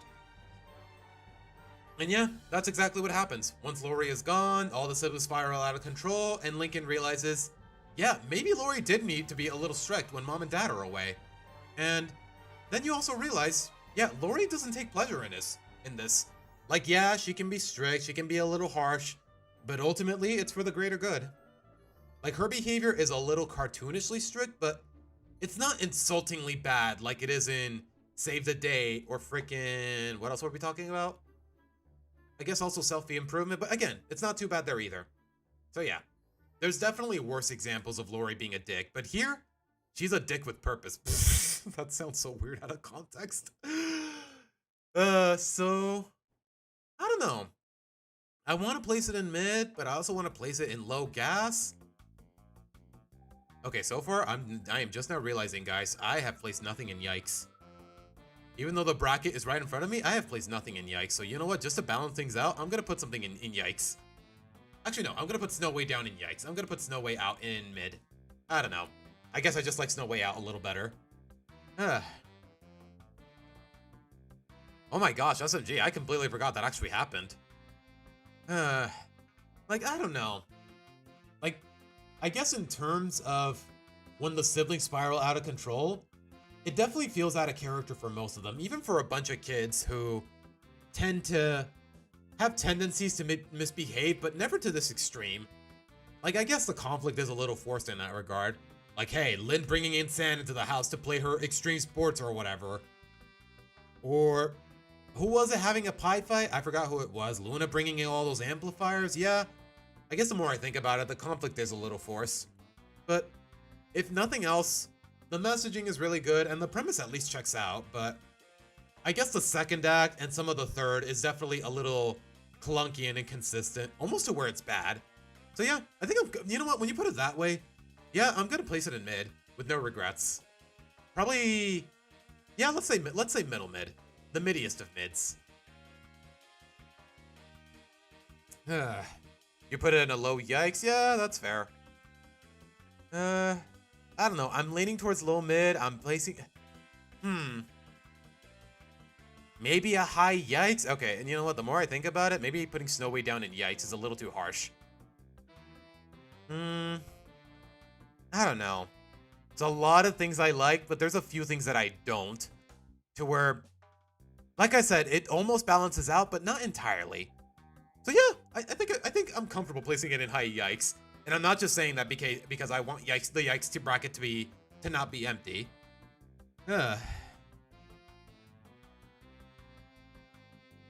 Anyways, this episode was entertaining as heck. Yeah. All right. Okay. Okay, we're okay. I don't know, guys. Something back in the day, the Loud House got really inventive with the titles. It got really creative because, you know what? Points for naming your episode after an AC/DC song. One that I actually really enjoy. For those about to rock, we salute you. For those about. Okay, I'll stop. Okay, point is, all right. Lincoln going to his first concert. Also, more points because his favorite band is a parody of Kiss, and I actually really like Kiss. Or really their music. I'm not too crazy about the face paint and everything. I was meant for loving you. Sorry, man. I like I said, I'm a big fan. I really like Kiss. Really, namely just two songs. Rock and Roll All Night and Made for Loving You. It's really just those two, but still. Anyways, Lincoln, off to his first concert. His sisters tell him, hey, be wary of Luna. She can be a pain in the ass when it comes to people's first concerts, regardless of what the genre of the concert is. Luna finds out. She tags along at Lincoln's concert. She gets so overbearing to where she humiliates him, and he just can't take it anymore and calls her out on her crap. So Luna goes home sad, but then it turns out Lincoln's ticket was a forfeit or something like that. He gets sent to the detention room at the mall. And then through sheer dumb luck, Luna's the one that picks up the phone, disguises herself as her mom, bails her out. She ends up getting caught as well because apparently Bobby is doubling as a security guard at the mall. And then, how does it go again?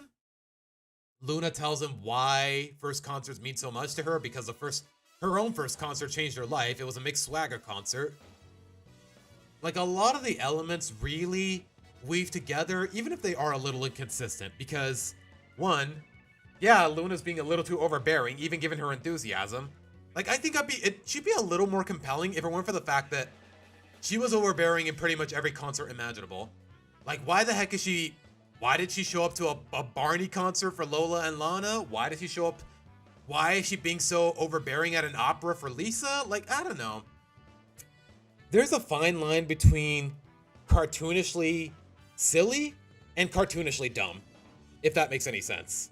So I don't know. I thought it was decent. Like, the ending is fine. Like, the ending was a lot of fun. I thought it was very charming.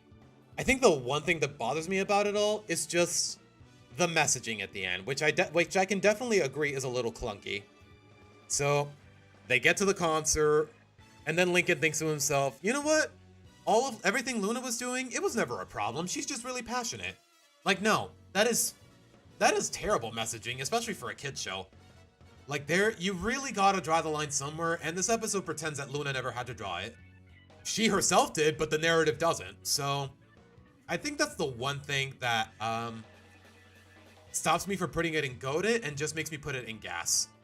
I think I'm gonna put it in high gas because for the most part the episode is really enjoyable. Luna gets called out on her bull crap. She is definitely self-aware in all the right ways, but the problem is the writing doesn't encourage it well enough, in my opinion. So I'm gonna place this in high gas. A security guard was discussing a shady ticket reseller and arrested. Lincoln when they gave it. Yeah, something like that, SMG. We don't have to worry too much about those details. But for the most part, I thought it was really good. I thought it was a really enjoyable episode, and that's even when you don't take my biases into account. Seriously, I just love this freaking title.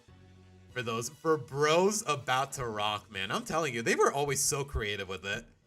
It's all I can tell you. Yeah, exactly, Teutonic. Like I said, the messaging is it can be very problematic, and it's the one thing stopping me from putting this episode in Goated. Oh, speaking of music I love, golly, man. You know, at some point, I definitely got to play the Mother games, or at least the ones that are legally available. And that would just be Earthbound Beginnings, I think it was called? I don't know. It's a cult classic. And honestly, props to Smash Bros. For introducing me to the soundtrack, because golly, man. Seriously, just listen. You know what? While you guys are listening, I'm going to take a bit of a break. I will be right back, especially because we're at the hour-and-a-half mark.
Alright, I've had my fun. And by fun, I mean that was only like, what, 2 minutes? Anyways.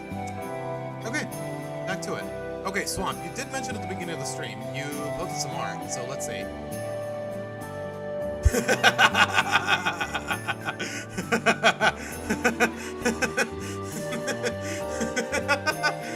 Wait, Swamp, did you draw this, or...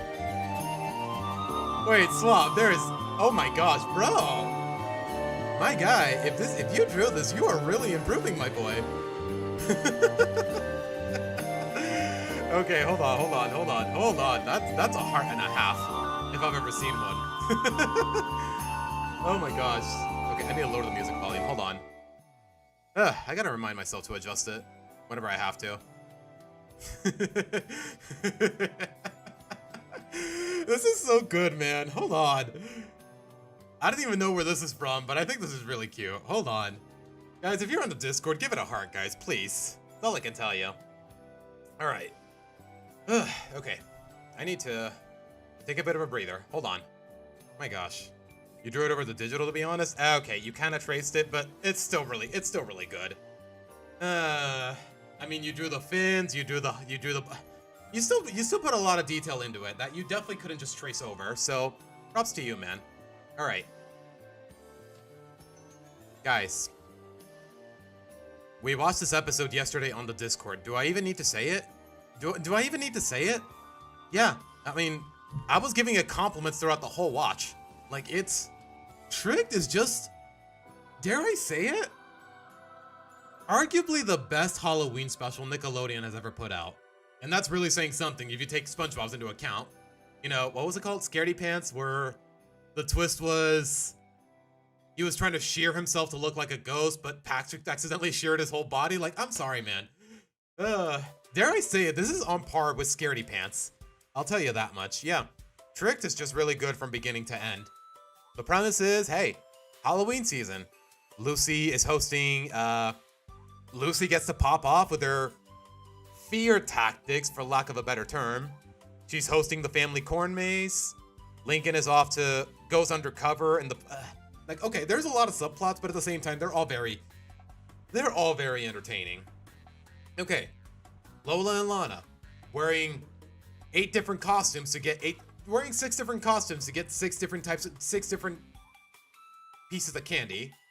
Lincoln and Clyde going undercover in a rich neighborhood to get better candy. That whole subplot with the bullies. Like, I don't know, every running gag, every element, every side plot, everything, it just weaves together so naturally and entertainingly. And honestly, a lot of the episode is still really funny. Like, yeah, Lynn Sr. being a scaredy cat and hating Halloween. Freaking, you know, what else can I talk about? Like, I don't know, guys. There's a lot to unpack when it comes to this episode, especially because it's a half-hour long. Like, I don't know. Isabella Alvarez, Ronnie Ann's voice. Favorite episode from the Casa Grande is Scaredy Cat. Okay, I don't know what you're telling me, but it's not a bad episode, I guess. Would Graveyard Shift count as a Halloween episode? I mean, it's a kind of episode you can watch on Halloween, Swamp Mate, but I wouldn't consider it a Halloween special by any means, even though it is pretty memorable. Wait, how does it go in English? I know how it goes in Spanish, but how does it go in English? The hash slinging slasher, or I forgot what it's called in English, but still. But alright. Okay, the premise is Lincoln and Clyde go undercover at a rich neighborhood to get more generous pieces of candies, like full-size candy bars or whatever. They come across a pair of bullies, and to save their own skin, they send them off to their block, their usual block, to be able to complete their mission. And then it turns out the bullies vandalized basically the whole block and stole everybody's candy. Basically ruined the corn maze, basically ruined everything, which is a little bit of an inconsistency because where are the adults? Where are the police? How did anyone not stop them? On one hand, I would be concerned with this kind of plot hole, but at the same time, the rest of the episode does punish them well enough. The narrative is still cohesive and fluent enough to where maybe I can let it slide. Maybe. Just maybe. The hash-slinging slasher, is that just what he's called? Okay, that's how that goes. But alright. Okay, Lincoln and Clyde realize their mistake. They try to get the candy back. They rally all the sisters and basically the whole neighborhood into scaring the bullies and getting the candy back and everything. And in the end, all the candy that they hoarded and hidden and ended up hiding, they end up giving it to the whole block to make up for their mistakes. Like, the episode is very colorful. The song is an absolute banger. Like, it's very entertaining. Like, they really went all out with this Halloween special. Like, the intro is a little different. The credits have an overhaul. The music, it's got so much going for it, man. It's just really that good. It's all I can tell you guys, and I wish I could go into every detail, but one, I don't remember everything off the top of my head, but from what I do remember, still gas. Okay, above gas. It's goated. Goated. That's all I can tell you. I think this is one of those episodes where if I do revisit my best episodes ranking, this one will definitely not be overlooked because it was last time, and I still feel wrong. It still feels wrong. It really does. Eric, I have no idea who either of those characters are, so I can't really give an opinion. Anyways, oh, speaking of half-hour specials, guys, I'm gonna be honest, I don't get the hype for 11 Louds of Leaping. I really don't. Like, okay, their first ever Christmas special, but honestly, dare I say it? I think Seasons Cheatings just blows this one out of the water. If we're counting Christmas specials alone, Seasons Cheatings just blows all of them out of the water, and it's not even a competition. Like, I feel like this one is woefully overrated. Like, okay, Mr. Grouse is so grouchy on Christmas time that any toy that lands on his yard, he ends up claiming it for himself, which is basically stealing. Like, I'm not even kidding. You could call the police and get all those toys back, and Mr. Grouse is still a bitch. Like, okay, props to the show for looking into this backstory, but it's not really a backstory that was really worth exploring, if in my opinion. I guess I should appreciate the fact that he's not being treated like a plot device anymore, relatively speaking. But at the same time, he's a little too dickish to where I don't understand why the narrative feels the need to humor him. But anyways, the point is, Lincoln tries to get a sled back from Mr. Grouse. He finds out, hey, he has a family, but he can't afford to visit them or whatever. So the Louds come together, they pay for his tickets, they try to make his life a little easier because, hey, it's Christmas time. You got to look out for your neighbors, all those dare I say it, run-of-the-mill platitudes. Like, overall, the episode is fine, but I definitely think it's a little overrated. So, like, okay, it has its moments. Like, hey, Lynn and Rita revealing their faces. Lori gives Clyde a kiss on the cheek just to humor his crush in a way that's not problematic, which I definitely appreciate. Like, guys, it's really not an issue in that kind of context. Like, okay, a little boy is crushing on me. I'm definitely not gonna reciprocate, but at the same time, she shows that she cares about his feelings. It's a very short moment, but it's still one worth acknowledging. Like, I don't know. I think it's woefully overrated. So either no. I feel like this is one. Nah, I'm still gonna place it in gas. It has its moments. It has a lot going for it. The soundtrack is, again, they kind of went all out, just like they did with Tricked. Like, the credits are different. I think Lily, did they update the intro with Lily? Because in Tricked, they basically turned her into they put a little ghost sheet on her, and in the intro, instead of saying poo poo, she's like, ooh, and I thought that was really cute. Eric, you don't have to repeat my name 3 times. Eric, do me a favor, please. Talk like a normal person, man. It's getting kind of annoying.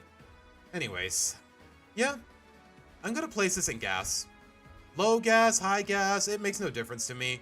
Not my favorite, and I thought, again, like I said, Seasons Cheatings definitely has a much more unique premise. It's a lot more concise, and then again, it's 10 minutes long. It's kind of supposed to be.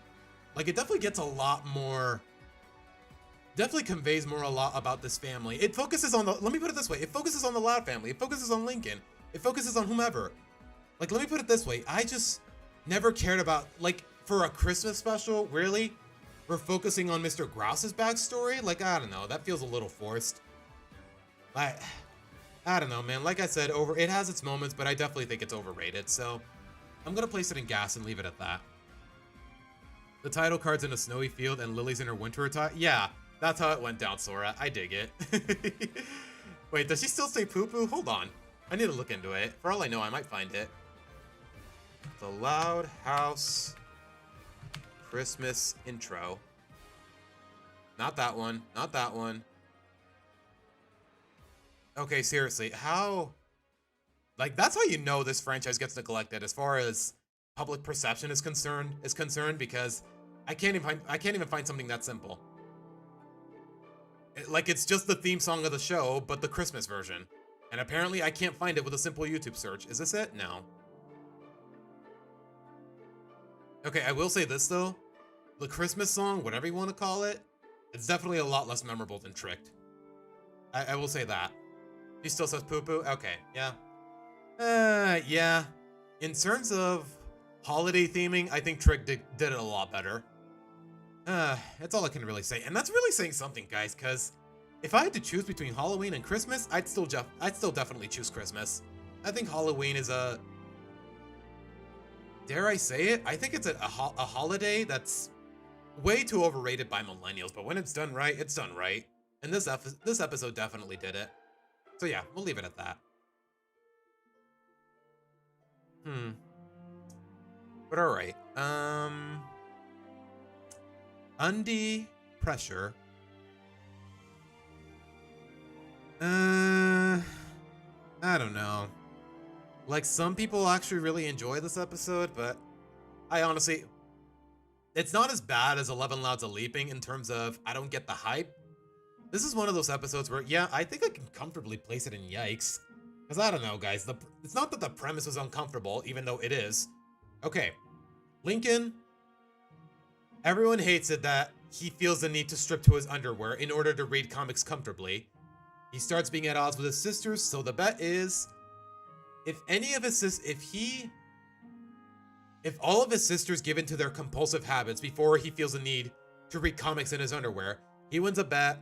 He gets to buy they buy him some special undies, which again, a lot of these plot elements are really awkward and kind of gross. I'm not gonna lie, even for an 11-year-old boy. Like, yeah, it's not, I'm not gonna say I'm speaking from experience, but it's not an unheard of practice for a boy of that age to walk around in his house in his underwear, even though I agree, it's still disgusting.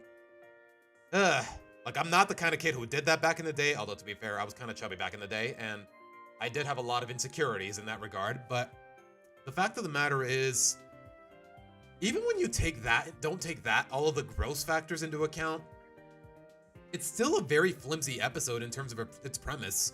Like, one, the bet is unfair. Like, one guy breaking his one guy giving into his habits versus 11 sisters giving into their habits. Like, there's no balance, there's no one taking Lincoln's side. Like, that bet is completely unfair. I mean, to be fair, he did almost win in the end, but it was already so clunky as is. Again, one of the biggest problems with this show is that sometimes it doesn't know how to balance its 11 titular characters, not really titular characters, its main cast of 11 siblings. Yeah, never mind. Yeah, the fact that he's doing it in front of 10 girls, like, you'd think growing up with sisters, he'd be a little more respectful of their eyes, if that makes any sense. These shows need to stop using these types of plots, bro. Yeah, especially for Nickelodeon. You got enough of a stigma as is. It's all I can tell you. But okay, what was I saying? The thing is, like I said, the bet is really unfair. The premise is really gross. Like, it has a couple funny moments. Like, okay, Lola can't look in a mirror, which is apparently really hard for her because she's so cartoonishly vain. Luann can't make any puns. Link can't turn anything into a sport. At the very least, the habits check out, and it has a couple funny moments, but overall, it's a really uncomfortable episode, and it definitely hasn't aged well, considering, you know, all the stigmas with Sabino. Like, guys, the reason he got outed as a predator and whatnot is because, hey, he was behaving inappropriately with his coworkers, as a married man, by the way.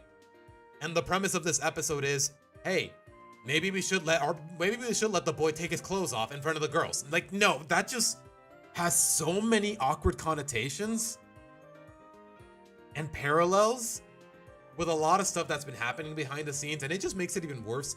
Not that I say this undermines this episode's quality, but it hardly had much quality to begin with. But anyways, the resolution is all the sisters give in. Lincoln reads comics in his undies, but then it turns out they forgot about Lily. Her bet in the bargain was she can't cry, but she's a baby. Like, are you really gonna hold it against her for crying? It's not like she does it on purpose. She's a 1-year-old baby. How are you gonna hold this for or against her? Like I said, the episode has its plot holes. It's really gross. The premise is really gross. It has a lot of really uncomfortable stigmas and connotations. So yeah, forget yikes. I'm putting it in why are you even here? Yeah, I'm with you, Arian. I'm with you on this one. I thought about placing it on yikes, but I mean, there is a few memorable moments that I actually enjoy, but overall, it just leaves too much of a bitter taste in my mouth for me to... Yeah, exactly, Eric. What kind of... Like, okay, like I said, it's not an unheard of practice for a boy, presumably from ages 5 to 10 or whatever, to walk around in his house in his underwear because he's feeling frisky or whatever. Like, yeah, that's that childlike mischief that I can understand. But one, Lincoln is almost 12 years old at this point in time. Secondly, no, just no. Yeah, cool coin, that's the thing. Lola definitely feels like she's going through some development, but it feels a little too half-assed. It's not save the date levels of bad, but it's still really weird. You know, come to think of it, save the date should be at the lowest. It should be at the lowest. Yeah, exactly, SMG. Yeah, when a baby cries, she's hungry, she's sad, she's hurt, it's a pretty simple manner of communication. But alright. Yeah, that's all I can really say. Let me drink some water real quick, because again, My throat is getting really dry.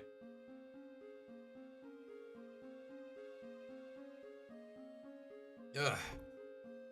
I guess, Eric, but at the same time, I don't think there was any means to salvage this episode, even with twice the screen time to pace yourself a little better. Like I said, a lot of its basis just doesn't work. Okay, if Lily cries, she loses. Like, bro, why is she even a part of this bet in the first place? But all right, we'll leave it at that. All right, antiqued off. Okay. Not the worst episode, but why are you even here? Not in a way of, oh hey, it's a bad episode, why are you here? It's just why are you here in the first place? You're not a good episode, but you're not a bad episode, but you're not a good episode either. You're not a memorable episode at that, for the most part. But alright, here's how it goes. If memory serves correctly, Lincoln and Clyde, they tend to go to magic shows, and for a change, Clyde wants Lincoln to tag along for an antique show. Then it turns out he doesn't want to, so Clyde goes with Zach. Lincoln gets a little jealous to where it kind of backfires. And then when it's time for another magic show, Lincoln realizes through his friends, hey, Clyde doesn't really like magic, but he puts up with it because he's your friend. He really cares about you. He wants to see you happy. Like, the messaging is really nice, but I'll be honest, I thought a lot of the episode was really boring, and I thought some of the conflict was forced. Like, hey, Lincoln screwing around with the antiques and ends up damaging them permanently or whatever. Like, it felt a little forced, and most of the episode is really boring in my opinion. So, I have to think about it a little bit. Is there any noteworthy qualities in this episode that I can think of other than the messaging? Oh my gosh, I got a hiccup there. This is what I get for having breakfast right before starting stream.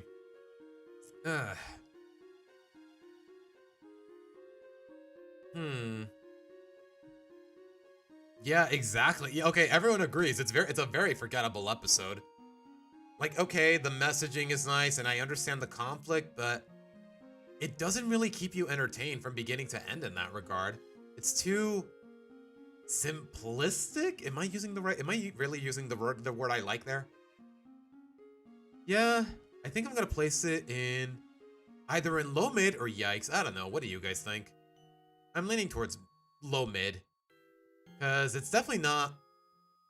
I guess it is just as bad as No Guts, No Glory, but I feel like yikes is putting it a little too harshly. I guess meh or forgettable would be more accurate. Eric, like I said, it's only the highest rated episodes on IMDb, so Hand Me Downer didn't make the top 25, and the top 25 episodes, as far as that website is concerned, so don't ask me about it. Yeah, very forgettable for... Was this a season 3 episode? I want to say a season 3 episode, probably, definitely. Alright. Sweet and sour. How did this go again? Rita and Lynn Sr. off to a... Was it a hotel? I forgot how it went. The siblings want to tag along. They talk him into it, and honestly, the first act of this episode, I thought it was really cute. Like, they formed this whole... They set up this whole play in order to convince their parents to tag along. And honestly, guys, I think the one thing I remember the most about this episode, it's a very brief moment, but it just really makes you go, aww. Let me see if I can find it.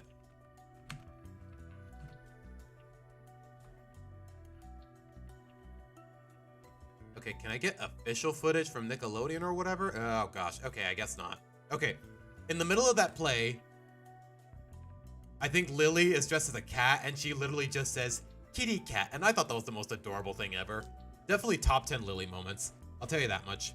Yeah, the parents go to a resort, and since the siblings don't want to stay at Aunt Ruth's while they're away, because it's a running gag with the show that staying with Aunt Ruth is an awful experience, so they beg their parents, they convince them, they tag along at the resort, they screw around too much to where they get kicked out, so by the end of the episode, they make it up to their parents by... How did it go down again? I think they turned the house into a mateship vacation resort and try to basically do what the resort tried to do.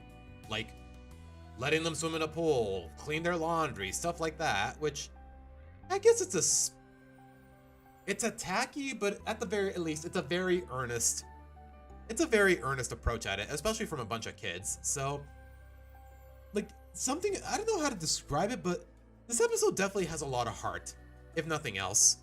And then, in a funny twist at the end, turns out they weren't kicked out of the hotel because the siblings were screwing around. It's because Lynn and Rita were skinny dipping in the pool. That's why they got kicked out, which, yeah, it makes Lynn and Rita seem a little slimy, but again, it's a very clever innuendo. One that I don't hate, because, like I said, guys, back in the day, they really knew how to handle them. For the most part. Her food is so bad, I would literally die. Yeah, like, it's a very entertaining episode from beginning to end. That whole gag of Lenny accidentally thinking she's an employee at the hotel, like, it definitely has a lot of memorable moments. It's very entertaining. Like, yeah, people screw up, but at least all the characters own up to their mistakes. They go relatively punished. I forgot how the episode ended. I think they do end up going to Aunt Bruce, which, yeah, it works. So, I'm gonna place it in gas. But I don't know. What do you guys think? Skinny dipping? I mean, Eric, that's how you... Is that not what you call it when you go into a pool naked? Am I missing something? Like I said, guys, English is not my first language. Is that not how it should? And that was before she actually got hired for Reiningers? I guess they were sowing the seeds for her getting hired there, Sora, but... Nah, okay, that might be a bit of a stretch. Even then, yeah. Like, a very good episode from beginning to end. It's not the funniest or the best. Like, heck, you got a lot of other episodes that are there, but it was still really good, in my opinion. But alright, guys. Okay, here we go. I stand by this, guys. Like, okay, like, you know how I said for my worst episodes listing, I'm still in the drafts, nothing has been written? Like, what I've been thinking with Ellis for Love is that I thought, okay, aside from that painfully predictable ending and the terrible love story that resulted in it, okay, at least the episode itself for the most part is not bad, even when you don't take that into account. But then I realized, okay, maybe the episode's not even that good either. Like, half of it is literally just montages. Why is the Loud family taking romantic pointers from Lucy of all people? Why can't they just, like... The premise and the pacing is definitely very clunky. It gets very repetitive. Luna's behavior, like I said, is already aggravating as is. Somehow, none of the other siblings share their behavior, even though they're a lot more prone to timidity than Luna ever was. Even when you don't take the representation into account, for lack of a better term. For lack of a more concise term, rather. Like, yeah, no. Like I said, I thought maybe the rest of the episode wasn't bad, but then it turns out it really was. Like, yeah, the biggest selling point was, hey, we're a Nickelodeon show. We're giving our lead a gay romance. And, well, even when you overlook how that turned out, yeah, this episode is really boring. Like, yeah, none of the romances go anywhere except for one, and while I do hold it in high regard, at the same time, even if you pretend Ellis for Love never existed, Luann and Benny's dynamic, stage play, everything about them, it's still just as good. It did not need this episode to get the ball rolling. So, this episode just holds no water. It's bland, it's simplistic, the premise is inconsistent.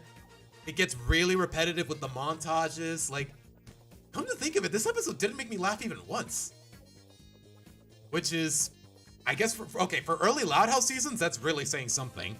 Because, yeah, every episode, all of the good episodes have at least one line that I remember or was really good, or to make up for it, it's emotionally really compelling, like in the case of Really Loud Music and Head Poet's Anxiety.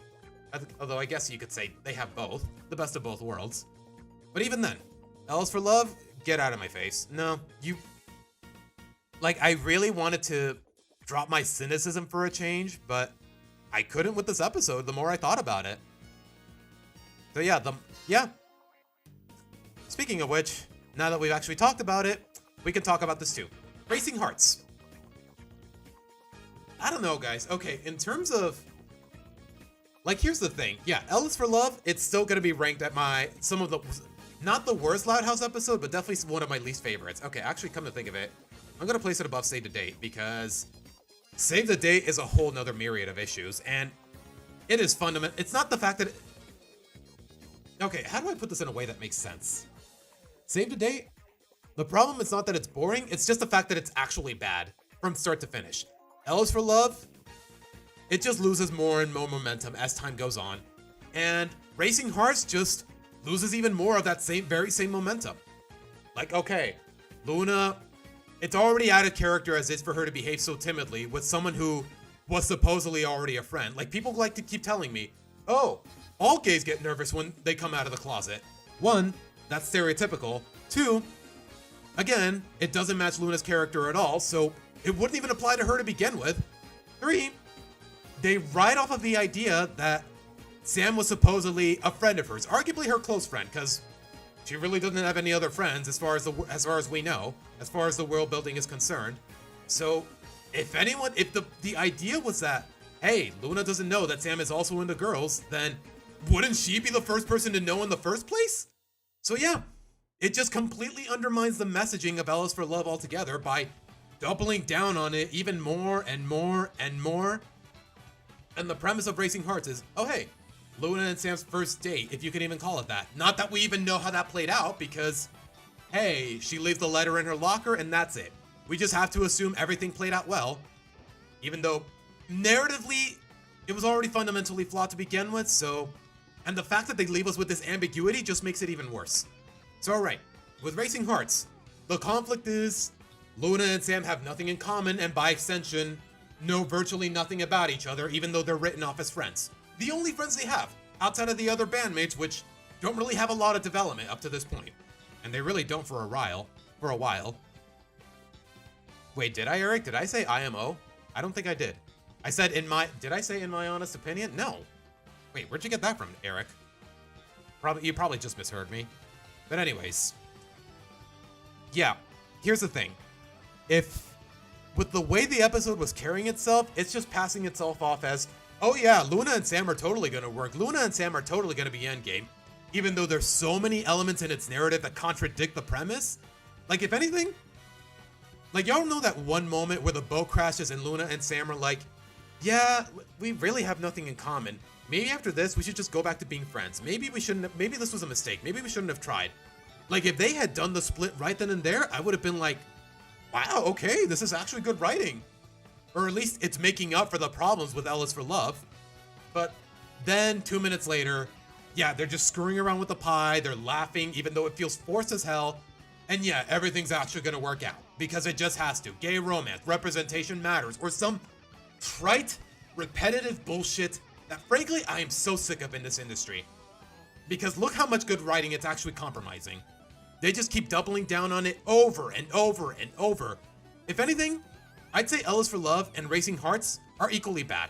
Like, they both have the same problems. The problem is Racing Hearts just doubles down on them. It had the potential to take it in a new direction, but of course, it's that time. I guess it was published. I guess it was written at a time where Nickelodeon just felt the need to pander to the lowest common denominator, demographic, or whatever. But fundamentally, it doesn't work. Thank you, Swamp. A perfectly bad duology of episodes. Like, this is definitely one of those episodes where, yeah, the only reason it gets glazed or praised for what it is, the only reason people are blind to its many flaws is because, oh my gosh, gay romance, so relatable, representation matters. Bullshit.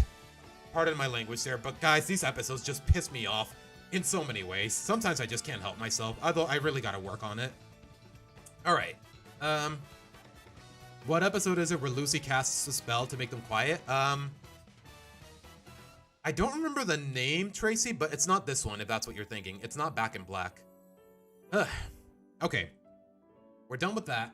Speaking of love stories, though, dare I say it, guys? Yeah, Back in Black is a goated episode. Because it really, unlike L is for Love with Luna, this one actually works off of Lucy's personality. Like, yeah, she's a goth. She has She tends to come off as imposing or frightening. She's shown that she can be talented at scaring people, but at the same time, what does she do when she's eager to meet someone who she doesn't want to scare off, that being Rocky? Like, okay, the premise is Lincoln and Rusty are working on a group project or a team project, and then Rusty's little brother has to tag along. Lucy sees him, it's love at first sight, but then she realizes, wait, I'm a goth. I could probably scare him off without even trying. I tend to do that. Like, it's a whole running gag with Lucy where the camera zooms out and you see Lucy in the foreground and she scares her siblings. Like, yeah, it works off of the running gags. It works off the continuity of it. It just works off of her personality in general. And that's why it works as a whole. So Lucy takes these measures to look different in hopes of impressing Rocky because she really doesn't know anything about him. Like, that's the thing. That's the thing that I appreciate about Stage Plot and Back in Black, which apparently Ellis for Love is allergic to. Was it so hard to pretend that Luna is not acquainted with Sam in any capacity? It wasn't, because the whole reason she wanted to send the love letter in the first place was because apparently the whole shtick with that episode is that, hey, everyone has a friend that they developed a crush on, apparently. And for Luna in particular, it doesn't work. Here, though, it's completely backwards, and I mean that in the best of ways. But anyways, back to the episode. Okay, Lucy, she tries to give herself a complete makeover. Her sisters catch on, they try to help, but then they realize, wait, as soon as Lincoln and Rusty were done with their project, Rusty's gonna leave, so they just continually keep sabotaging the project, which, yeah, is kind of dickish, but it's also really funny to where you can let it slide. So, okay. And then by the end of the episode, Lucy realizes, you know what? Maybe there isn't maybe I just can't be different for the better. And in this particular context, it's very subtle about it in a way that I can appreciate. Like, Lincoln overhears what she has to say in that regard, so then he realizes, hey, maybe I should try nudging Rocky and Lucy together just for my sister's sake. I believe in who she is. She can be a little creepy at times, but she's genuinely a good person, and it really follows up on other episodes that focus on the dynamic between Lincoln and Lucy, like freaking Sleuth or Consequences. Like, I thought the ending was really sweet. Like, yeah, I don't expect this romance to go anywhere because they're a pair of 8-year-olds. At least, unless there's like a time skip episode or whatever, but when's the last time we saw freaking Rocky, come to think of it? Overall, here's the thing. I hate to be so simplistic with my overall review of it, but it just works. This is another love story that works.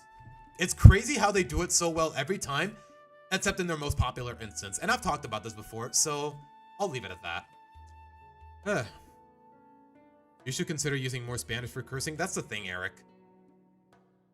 Even when I'm in Spanish mode, quote unquote, I don't like cursing as often as I do.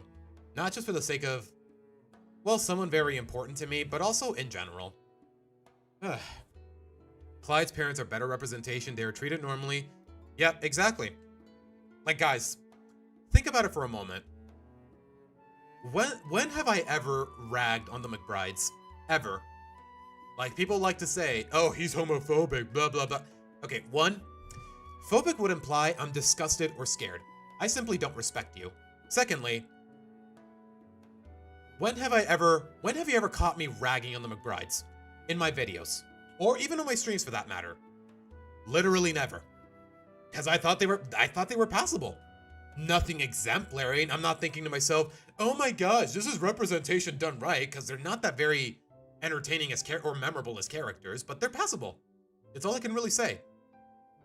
The only instance where I can think to myself, wow, this character is way too funny. It's freaking, this gay character is way too funny, and that's freaking Captain Holt from Brooklyn Nine-Nine. That's the only instance where I'm thinking to myself, yeah, this show wouldn't be the same without him.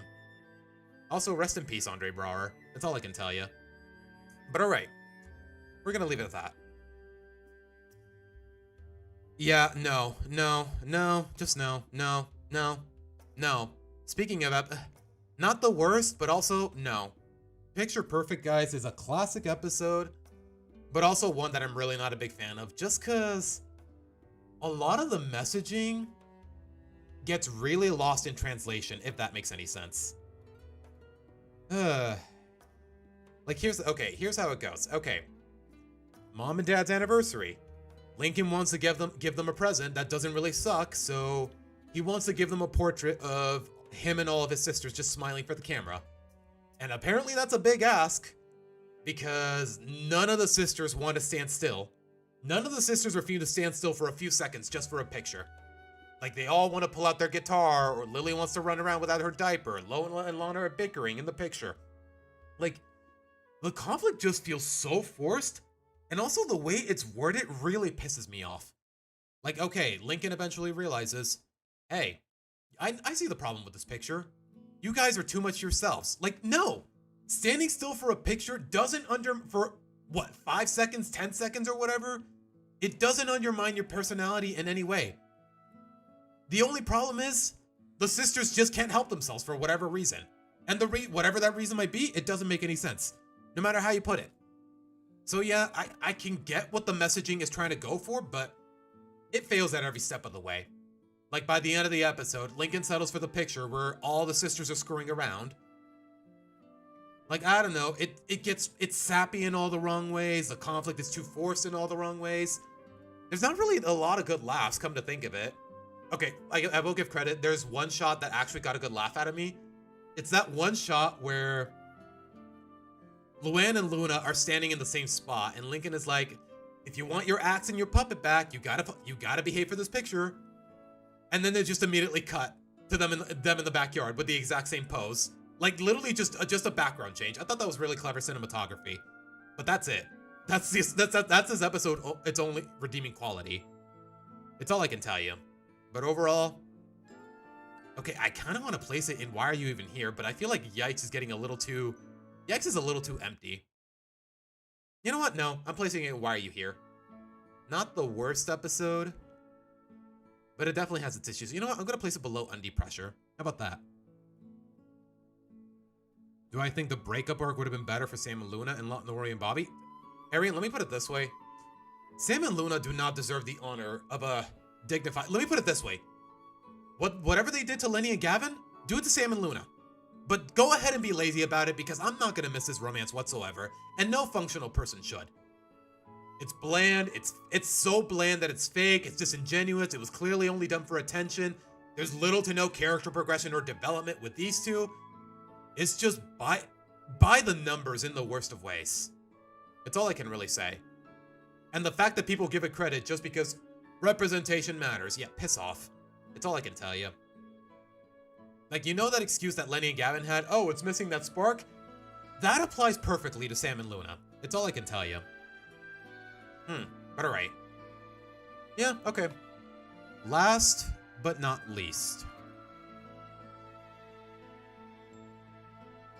All of us, when we were 7, had middle tooth gaps, but Lincoln seeing that as an imperfection is really bad. Yeah, just work off of the idea that, hey, he needs them to stand still for his picture. He needs to be creative with it. Like, don't just, okay, everyone needs to wear matching sweaters. Oh, hey, they need to wear these fake teeth so that their smile actually looks nice. Bro, they are 6 years old. Get a clue.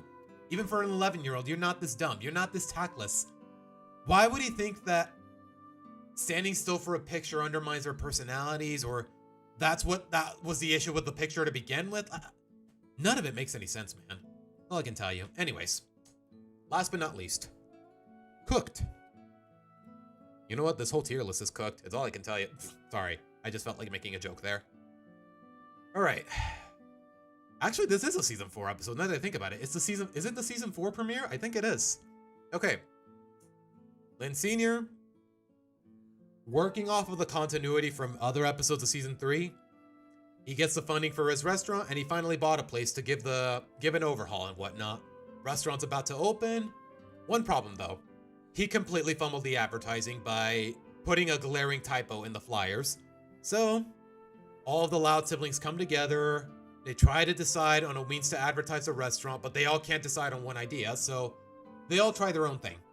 Lincoln and Clyde do a commercial. Luann, she basically instates an impromptu birthday song for all the people showing up on their birthday. What else was there? I completely forgot all the details, but they're not really that important. The point is, since they all couldn't come together for this idea, everything falls apart at the restaurant. Lynn Sr. gets knocked out. a lot of the food doesn't get delivered, and apparently he also has an interview with the news, which he also has to fumble. So to make up for it, all the siblings come together. They realize, hey, if anyone knows Dad's recipes, it's us. We eat it every day. So I don't know. Like, the second act is definitely a little clunky. The conflict is really forced. Like, the third act, it was definitely not very satisfying in my opinion. Like, I get what they were going for. I appreciate the fact that the Louds were owning up to their mistakes when it came to the advertising, but the solution was so easy to where I don't understand how this conflict came to be in the first place. Why did every individual Loud sibling feel like taking their own approach when it came to advertising? How does it even contribute to advertising in the first place? Like Luann having a birthday song for all the birthday people in the restaurant. Like, how does that contribute to advertising? It really doesn't. Like, Lincoln's commercial alone would have done the trick. Like, if anything, I don't blame Lincoln for what's going on here. Oh, it's the season 3 finale. Okay, never mind. Like, okay, I like it. Like, I don't know, I like this progression when it comes to Lynn Sr.'s restaurant and the world building, but it definitely has its problems to where, I don't know, I kind of want to place it in mid. Guess you can say they cooked with this episode? That might be too generous, even with the pun. That might be a little too generous. I think I'm just gonna place it in high mid and leave it at that, but I don't know. If anyone wants to give their take on it, I'm all ears. You know, before I do that, I'm not gonna place it anywhere. Okay, I guess I have to place it somewhere now. Remember that Powerpuff Girls episode Save Mojo? Just replace Mojo with any minority and the episode...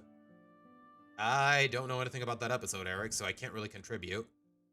Anyways, I don't know. What do you guys think? Okay, guys. Yeah, I am running my mouth way too hard. My throat is feeling... My throat hurts a little bit. That's what... You know what? That's what I get for rambling. As it goes with most streams. But that's the thing, though. When it comes to TLH, it just brings out the passion in you. Know what I mean? I don't know why I felt I don't know why I felt the need to say that in a Spanish accent. I don't even have a Spanish accent. I speak English very fluently since I was a kid, man. Stuff happens when you go to school in the United States. It's all I can tell you guys. So here we are. That is the top 25 Loud House episodes, according to IMDb, ladies and gentlemen. So, you know what? Yeah. Give me a... Yeah, I'm gonna download this. I'm gonna put it in a community post just for the fun of it. See what people have to say. At least the ones that didn't make it onto the stream. No preview image, generate now, please. Just download it anyways. I mean, I'm really not gonna lose sleep over a preview image.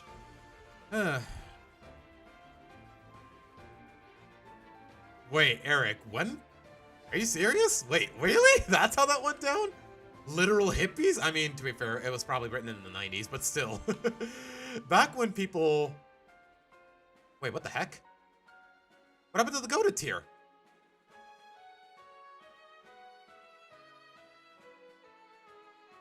Okay, I don't know why, but Tier Maker is buffering like crazy.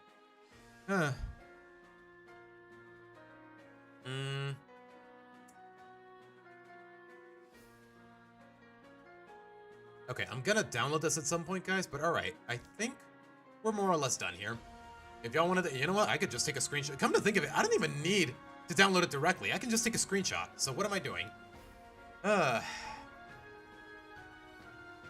then again, my whole computer is lagging, so... Oh my gosh. Please tell me I'm not dropping frames.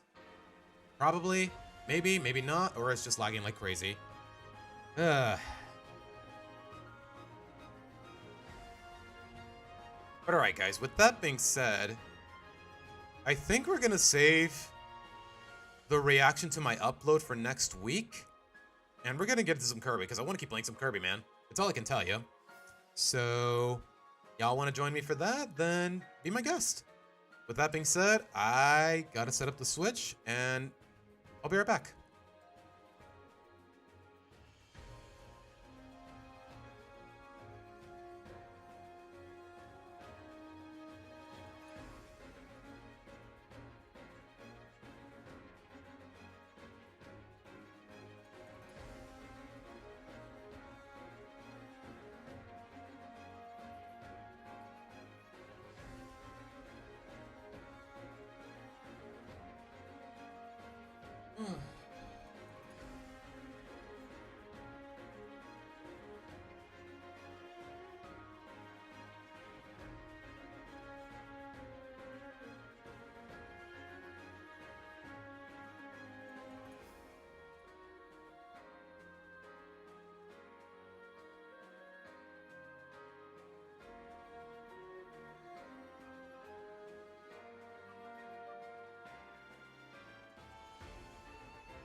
Wait, is my mic off? Oh, it is. My bad. Okay.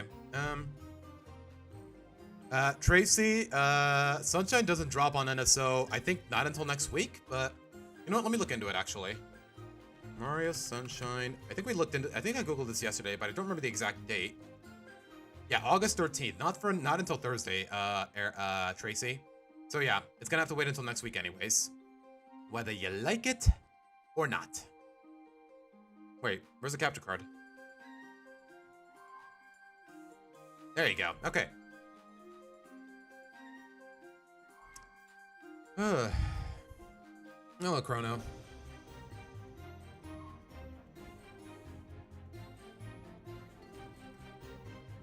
Like, that's the thing, SMG. I think the episode is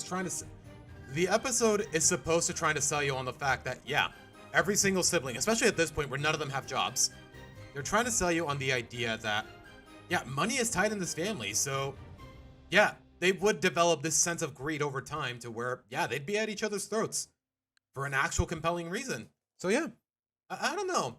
Some people may think it's a little extreme that, hey, Luna threw a guitar at Lincoln's head or whatever. But I think it sells the idea well enough, even if it's a little harsh. It's not too problematic in this particular context, in my opinion.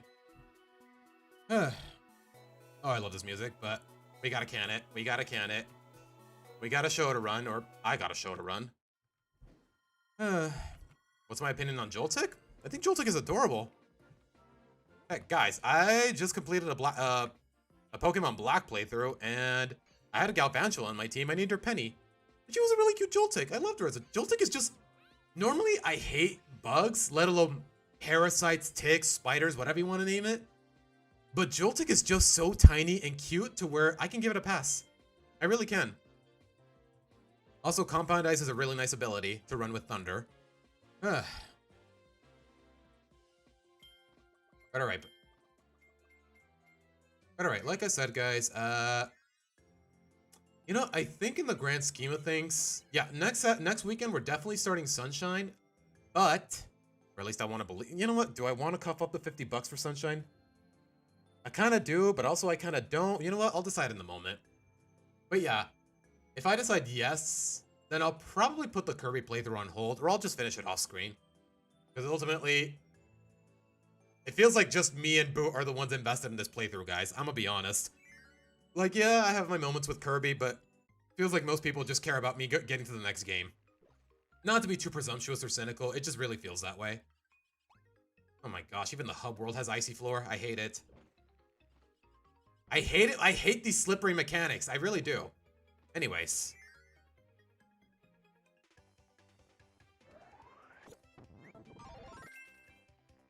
Like, I'm gonna be honest, guys, since I don't have Wi-Fi at work, so I really gotta learn to conserve my phone data, so I downloaded freaking GBA for iOS, I got a DS emulator, I got a Black 2 ROM, and I had a blind playthrough throughout these past couple of weeks, and honestly, yeah, I still stand by it. Black 2, White 2, still the best Pokemon games ever. It's not even close.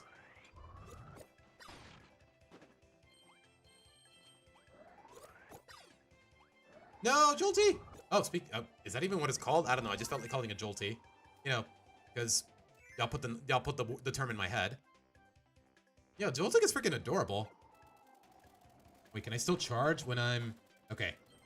Even when I'm being shoved against my will, I can still charge. Thank goodness. No, not the Waddle Dee! I don't want to kill the... Okay, fine. I see how it is. But alright, we got the first gear. Yeah, honestly, if there's one thing I remember about Joltik, it's that one fight in the anime where he's fighting a bear tick, and then just from the bear tick falling on its back, he squishes the Joltik and KOs him. I don't know. I thought that was freaking hilarious because Joltik is so freaking tiny, man. It's cute, but it's also kind of sad.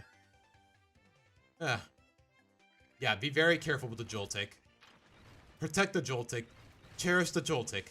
Forfeit all earthly possessions to the Joltik. Or however that saying goes. I forgot exactly how that meme goes, but still.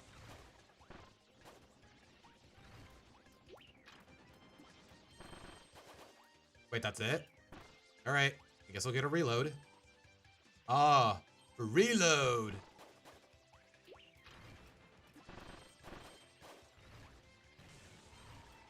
Careful with the Gordo. Careful with the Gordo. I almost screwed myself there.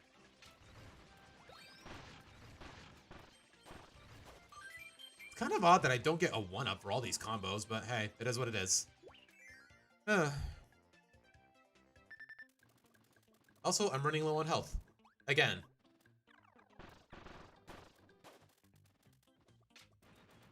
Oh gosh, do I have to run for this? I probably do.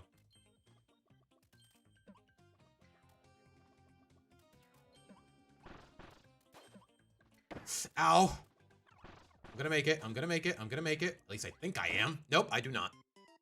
I'm a bad jumper. Yeah, it's like only 6 inches? Okay, that's kind of adorable. That just makes it even more adorable. He's so tiny, man. He baby. And also, have you seen its running animation in Scarlet and Violet? He's literally just hopping. He's literally just doing boing boing. You could literally edit in a boing sound and it would be perfectly appropriate. Ow, worth it? Maybe not, actually. What's up? Come to think of it, what even are you? Are you like a monkey Waddle Dee? I don't even know what you are. I mean, Swamp, knock yourself out. I'm not the one encouraging it. Okay, maybe I am, but it's up to you, man. Yo, speaking of drawings, Pixel, are you there, man? How's that Robin and Cordelia coming along? You know, if you're actually there. Let's go bowling? Sure.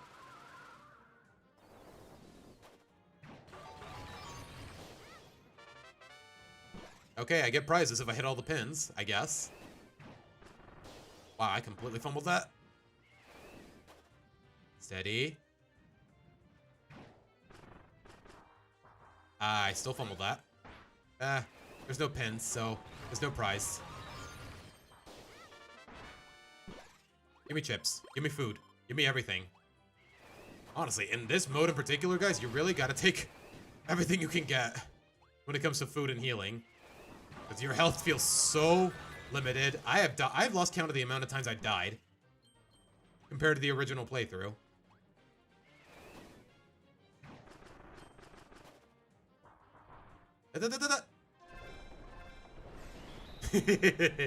Look at his stupid little smile, man. Okay, this is where we go. All right.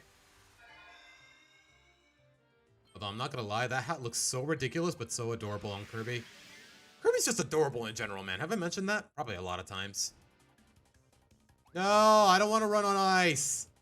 I hate running on ice. I like ice, but I hate running on it. Turn around! Thank you. Jeez. This is why I hate ice mechanics. I really do.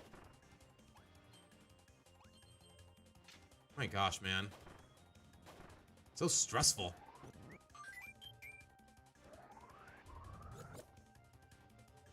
I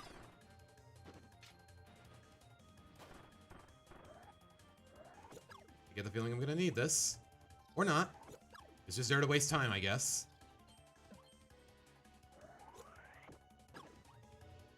Was I meant to use that? I don't know. Probably not. You know what? Keep your star chips. Keep them.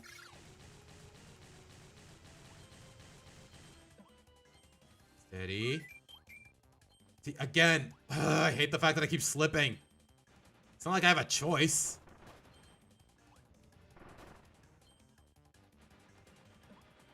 All right. Come on. Okay, I cannot be so hasty, otherwise I'm gonna get myself killed. I guess you could say I really need to chill.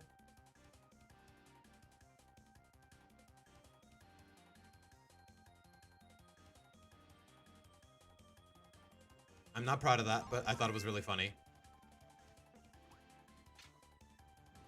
All right, let's get this over with.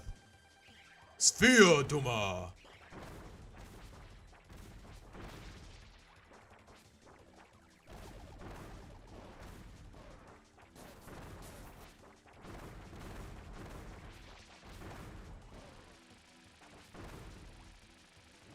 Wow, Bomb is actually really good for this boss. Hold on.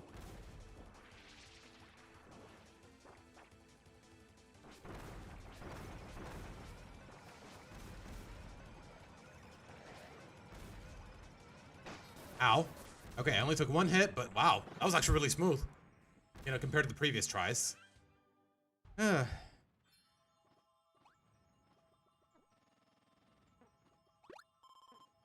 love me some yummy flan. And we'll leave it at that.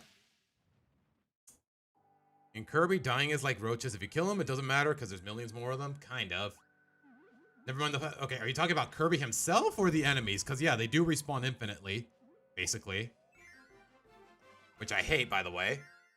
Unless I actually need the copy ability or whatever, I hate it. Really? I didn't get the one there? Aw.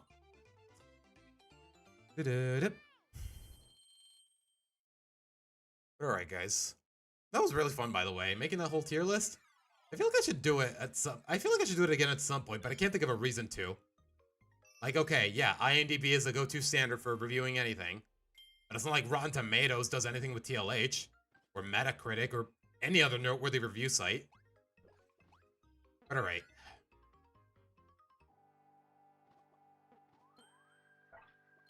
I love this music, by the way. It's so eerie, but so cutesy. Like the whistling, I love it when you can just whistle it, and it feels like they act the same song.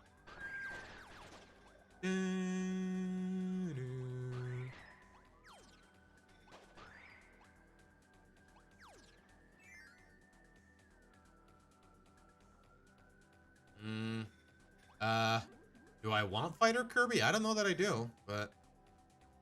Nah, I'm not taking it. Also, the Scarfies are on my tail. Great. Wonderful. Your Discord icon is a, a shiny Joltik. What does shiny Joltik even look like? Come to think of it. You know what I want to see? I don't think I've ever actually seen the shiny. Huh. I guess the yellow is a little less... How do I describe it? It's not that crazy of a shiny. But look at the little guy, though. You know, if he didn't bite, I would just let him chill in my hand. Chill at the palm of my hand. He's so tiny, man. It's so cute, man. Anyways.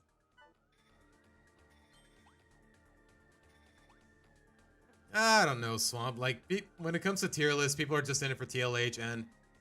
If I were to just do, hey, every Nick show or every Disney show, I feel like people wouldn't watch. Secondly, I feel like other creators have already done it better than I have. Sometimes it's okay to have a niche. Or at least I have to have a niche.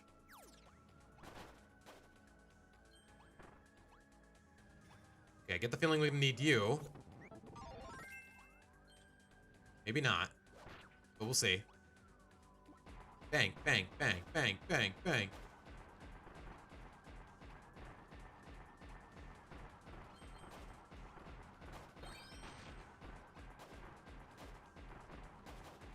Wait, secret door, secret door, secret door, secret door, secret door.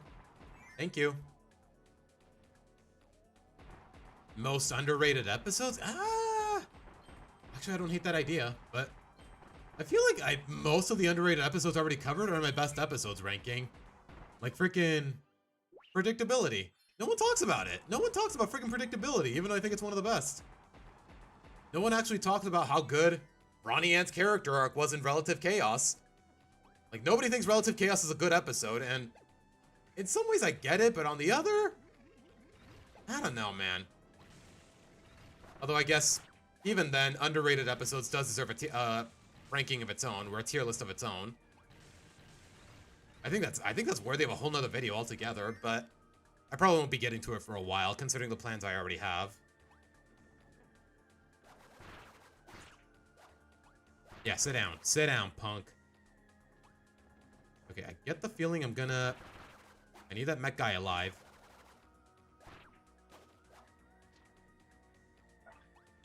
Because he does have fire. Fire melts ice. Keep the spear, man. Keep the spear. Thank you.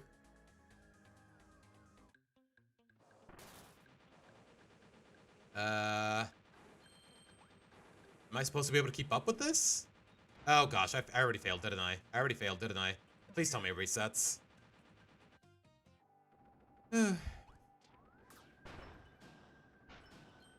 Yeah, sometimes you can just tell with shinies.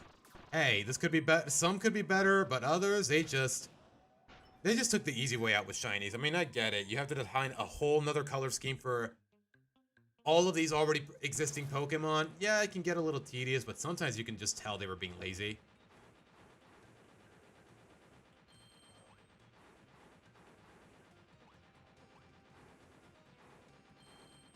Okay, I made it. Is that the second one? Okay, it is. Thank goodness. Yeah, that's what the cannons are for, just to make my way back easier. Oh, Pixel, you're there. Wait, that was Pixel who said that. Not to pressure you or anything, but how's that drawing coming along? Just out of genuine, friendly curiosity. You don't have to finish it today. I'm not, like I said, you can finish it whenever you need to, but I'm still curious. Wait, wasn't I here already? Nah, I could be tripping. Max, I'm gonna be honest. In terms of the controls, and especially in this game, I hate Tornado Kirby. He looks cool, but in terms of functionality, he is very annoying. Ow! I hated that enemies keep respawning. Excuse me, pardon me. Coming through. How is that? Okay, remind me to clear the way before grabbing the key next time. I don't know. I'm not sure what more to make of it. Okay, is there something here I should know about? Probably not.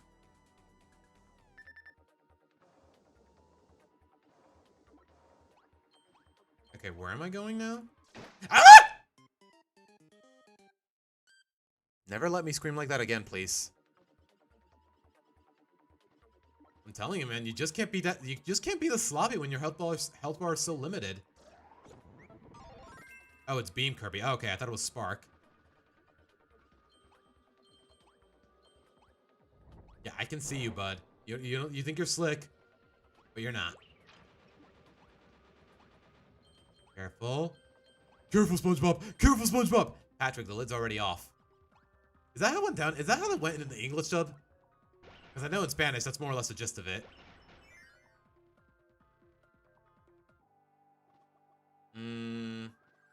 Okay, what am I doing here? Okay.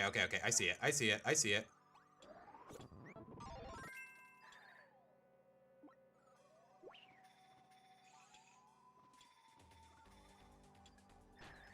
Wait, does that reach? No, it doesn't. No, it does not. Okay, I gotta time it a little better.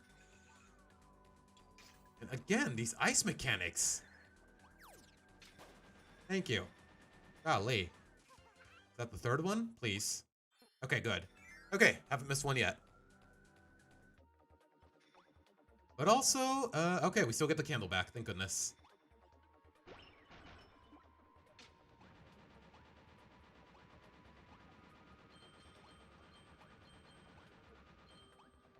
Okay. All that just for a bunch of star chips? Sure. Okay.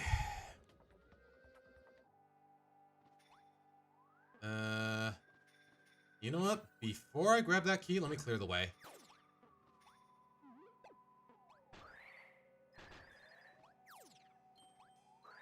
Yeah, I don't want any of these bozos on my tail. And, of course, they respawn the moment I leave the screen, so...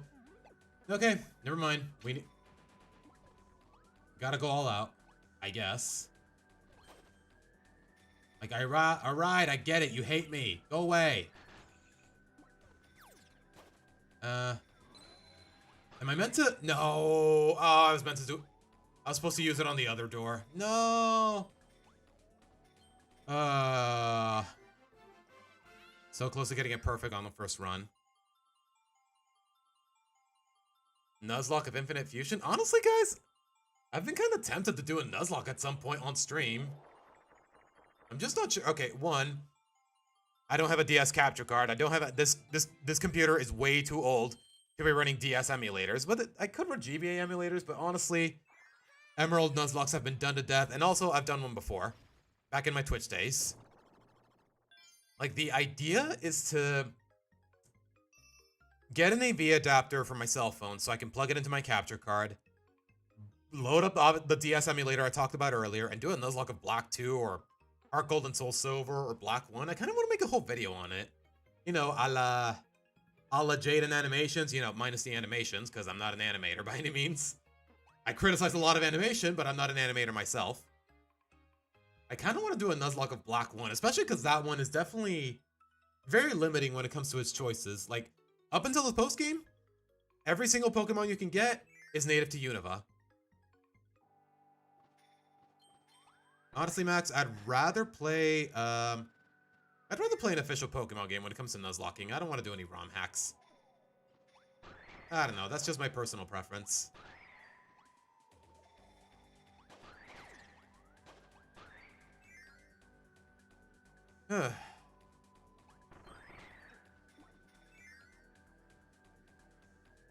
Like, that's the thing, Swamp. In order to buy... I don't know if they sell iPhone or Android AV adapters on here in Mexico. I know they sell them in the US in the Apple stores and whatnot, but I don't know where I'm gonna get one without booking a flight to the US and whatnot. All right, just go to the end of the level. I don't gotta waste time with this bullcrap.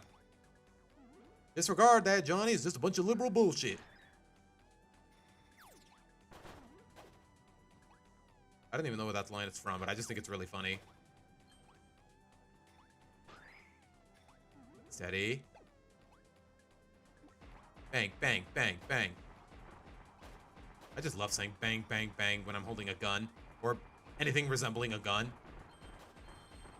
Well, that and also saying gun very emphatically. You know, like, gun!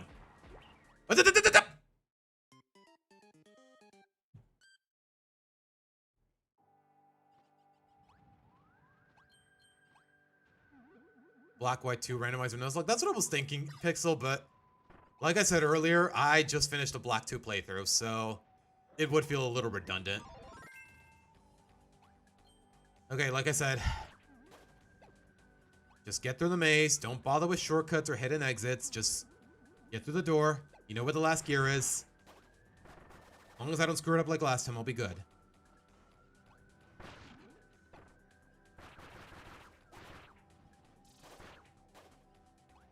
Just keep running. Just frickin' run. Am I running or am I sliding? Slide. Slide for your frickin' life.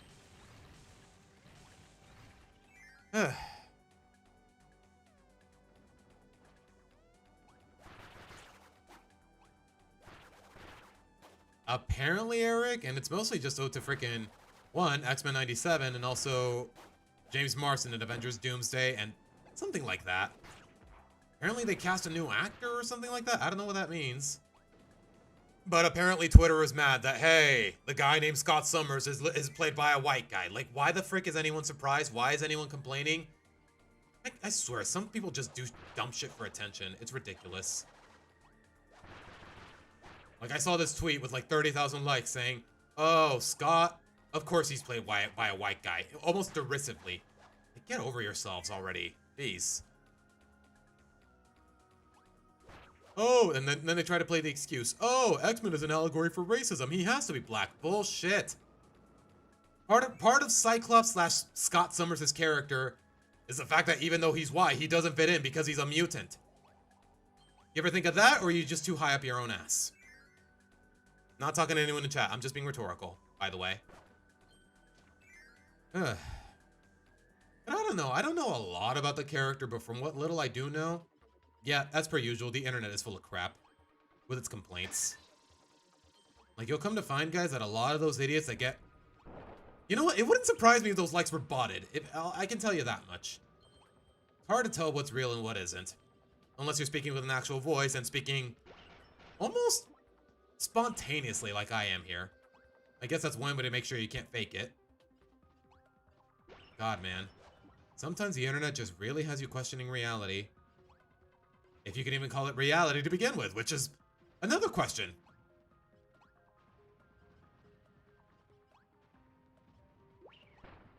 Why did I throw that? I'm dumb. Whatever. We're already out of here.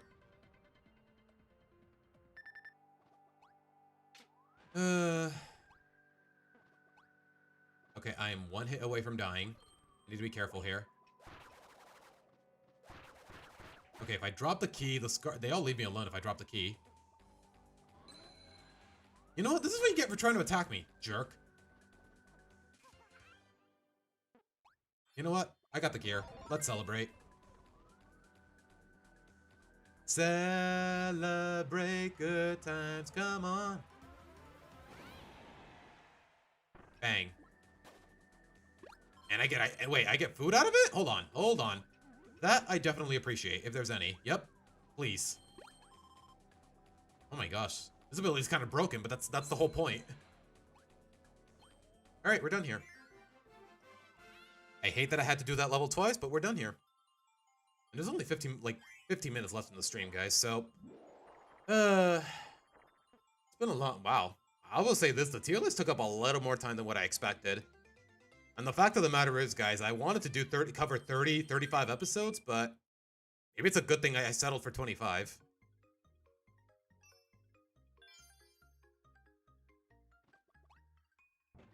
Oh, we're at the boss now.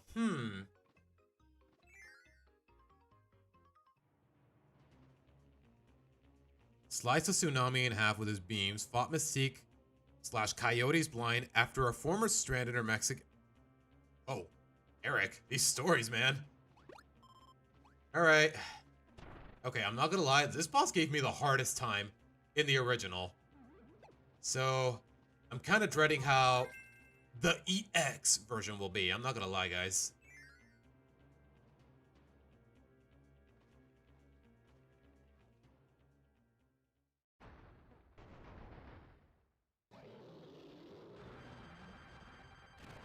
Wait, Pixel, I am just now reading your comment. You chose the best character choices for Dipper and Pacifica? You want to tell me who, or... You know what? I think it's better off as a surprise. So, you know what? I'm glad you didn't say anything. And you actually implemented Dipper's hat into the design? That's kind of crazy. Oh gosh, Pixel, please don't stoke the Rock's ego more than when you need to.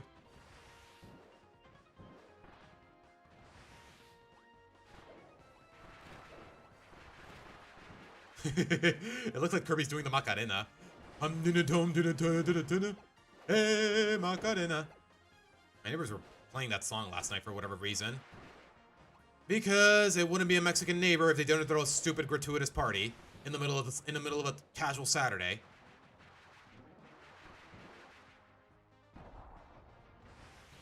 All right, what are you gonna do? Okay, I thought it was gonna jump even more. Never mind.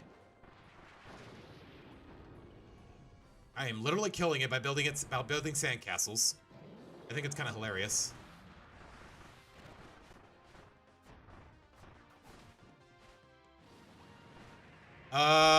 What is this? What the? How is that? What the? Am I supposed to? How am I supposed to dodge that? How am I supposed to dodge that? I don't know.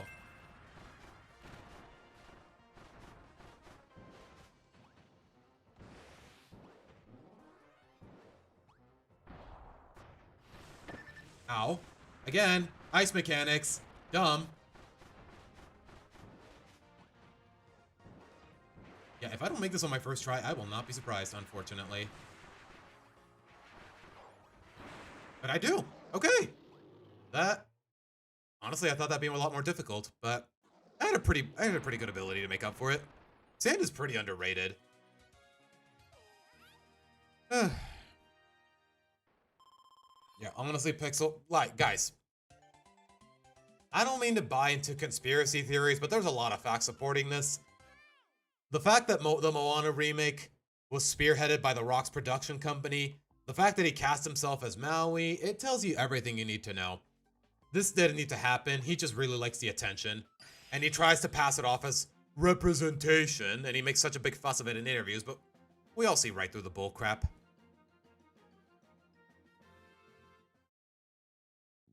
Pixel, that's just Mexico in a nutshell.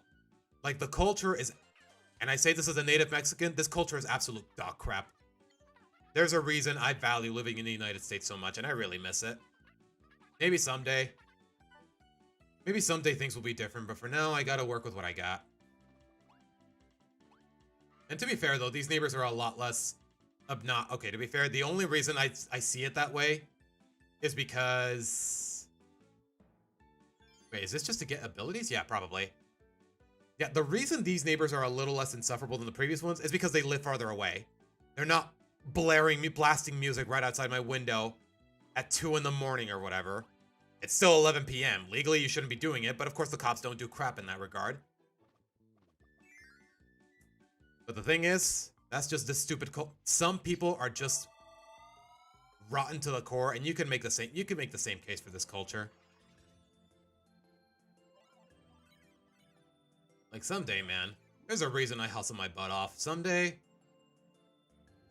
I'm leaving this place. I'm leaving this dumpster behind. Someday, I'm gonna marry myself a pretty lady. Gonna move to the U.S. I got dreams, man. It's all I can tell you.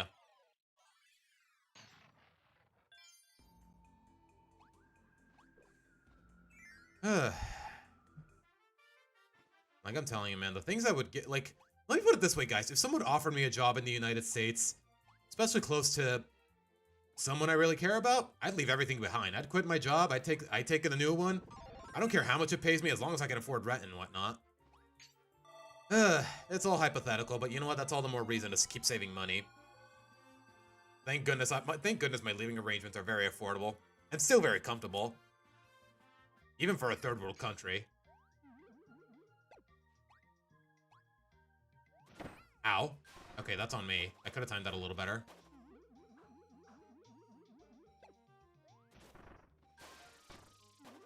Under my umbrella, I'm sorry.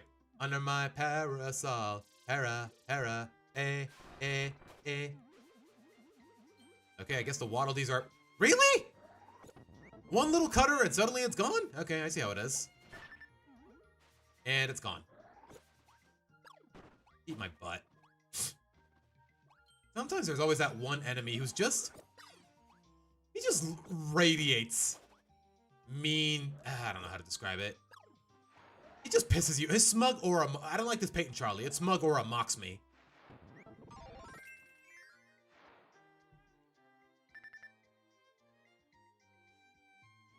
I mean, am I wrong, Swamp?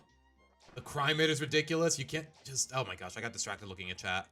Crime rates are ridiculous. The wages are a little clunky. I can't go outside safely in the middle of the night. It's so... The infrastructure is so scuffed. There's only basically one highway covering the whole town to where traffic gets cluttered every day. I'm telling you, man. The quality of life is absolute dog crap. I'm not going to say what city I live in because I'm not about to dox myself, but... I'm willing to bet a lot of cities in this country are not that much different. Like even the capital, freaking Mexico City. Capital of the country, and somehow worse crime rates, worse accident rates, everything, man. Quality of life is just... It's a foreign concept to a lot of our politicians, especially our president. She's a freaking... Not to get too political about it, but she is the freaking puppet of the cartels. Ugh. I'm telling you, man. A lot of problems that could easily be solved. Like, there's a reason...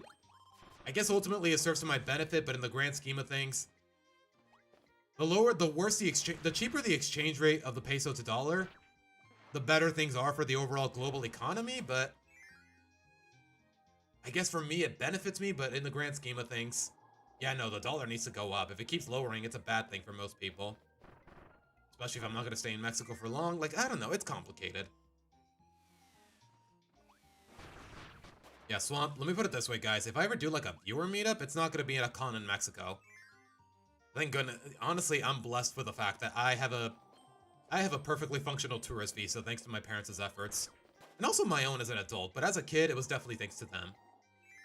Like, I keep my nose clean, I keep my steady job, I speak very fluent English, which is a lot to ask for out of a lot of immigrants, guys, for whatever reason.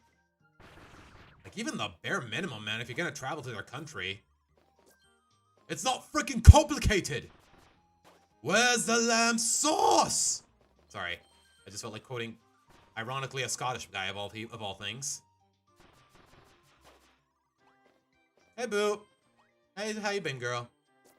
You gonna share some pepperoni rolls? I know that's not physically possible, but I'd love to try some. And again, I say that about a lot of your food, even though I've never had any of it. Ow. Wait, how much time do I have left? We have 8 minutes left. I'm gonna be honest, guys. It's Sunday. I got nowhere else to be. I had breakfast pretty much like an hour before I started stream. So I'm in no rush to do anything. So I kind of want to push the stream for a half hour longer. It's freaking raw. Ow. That's what I get for a euphemism for swearing, or swearing in general.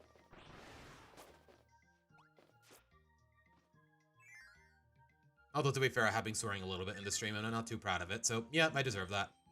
I deserve worse. Is that a donut? What is that? Oh, no, no, no, no, no, thank you. No tornadoes. Thank you very much. Like I said, tornado is so clunky in this game. I'm just not a fan of it. The design is cool, but the controls are very scuffed. Alright, what are you hiding? We have every gear so far. I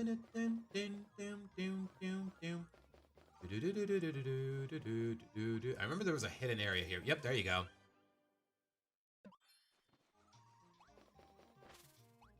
I mean, come on, Swamp. It's just... Okay, to be fair, you live in Europe, so... Yeah, if you gotta go to bed, man, go to bed. Again, I can't unhear that freaking Apple Tune video with his music. I gotta look at what this track is called. Just because, you know, memes. Wait, do I need whip? I just might, actually. You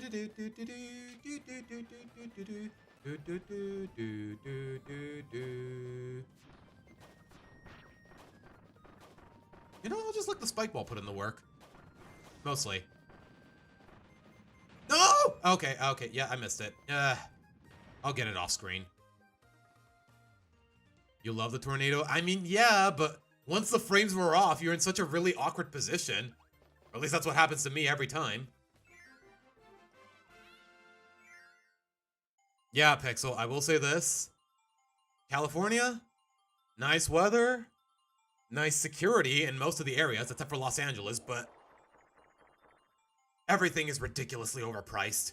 Like, I remember last year, I stayed for a week in California for reasons that are none of your concern, but I wanted to go to McDonald's, because it was like National French Fry Day or something, and apparently if you buy something, you get a free bag of French fries. I was like, hey, sure, there's a McDonald's nearby. Let's take advantage of the offer, just for the intellectual curiosity. And then it turns out, I just wanted to buy an ice cream cone. And it cost almost $3.50, $3.50 for a freaking $1 ice cream cone. Like, what happened, man? What is California doing? What is with inflation? What the heck is going on with the inflation and rent and everything? Like, what? California's economy is an absolute mess. Like, as far as border states are concerned, it's either Arizona or Texas. Arizona is actually really nice, except in the summer. Texas, though, surprisingly consistent, even with its issues every now and again. But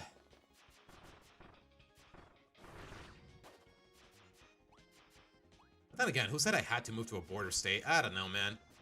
I feel like, I mean, I have the money to move to any state I want. I just need the job offer, if anything. That's all I can really say. Like, will it hurt to leave my family behind and whatnot? Yes. But at the same time, it's not like I see them very often anyways.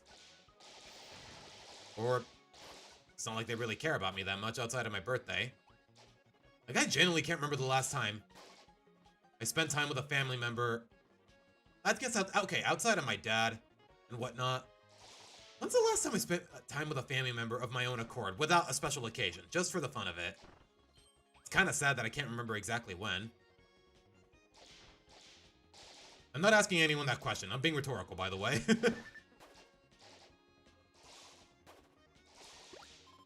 Okay. I don't even know what I just ate, but I like cake. Was it cake? Ow! Okay, I'm being very sloppy because I'm just monologuing, guys. I really am. Yeah, exactly, Pixel. It's so small. The portion size is so ridiculously small. Why the heck is it so expensive? It was the right then and then when I decided, no, California sucks. I'm not living here.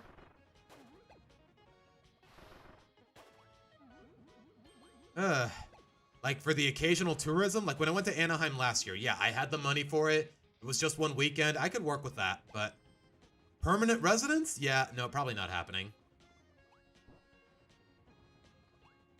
Wait, do these guys work like the boos where they only move when I'm not looking at them? How did I not pick up on...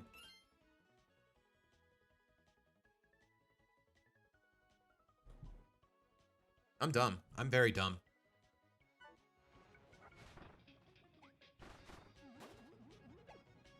Okay, you know what? Maybe I shouldn't be going out of my way to KO them because they respawn anyways. Just give me the bomb. Thank you.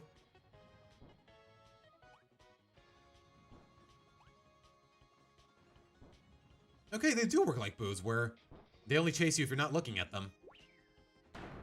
Thank you. Mumbies, is that what they're called? Okay, I remember how to do this. I remember how to do this. At least I think I do. You gotta angle the bomb.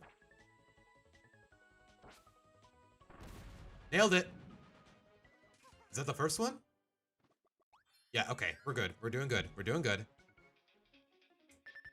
Yeah, apparently McDonald's is surprisingly good quality pretty much everywhere outside of the US. Like, there's a reason the US gets stereotyped for slop or pink slime meat or whatever, but in every other country, like the local McDonald's seems so functional. At least from what I've seen from other content creators and whatnot. In Europe, it's great. In Japan, it's great. Heck, in Japan, everything is great. The freaking have you all been to a 7-Eleven in Japan? Like, everything is affordable, everything... Like, I don't know, man. Like, America really needs to step it up when it comes to the quality of their convenience stores and their fast food and whatnot. Like, there's a reason I don't have fast food often, and you know what? It's no better in Mexico.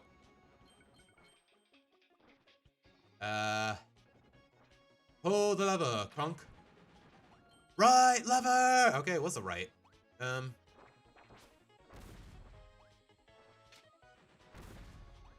Okay, they're just Scarfies. They're just Scarfies. Just bomb them. Just bomb them. Okay, I don't think I have a choice anymore because I hit all the switches collaterally.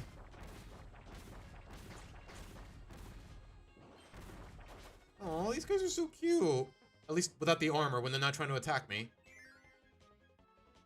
And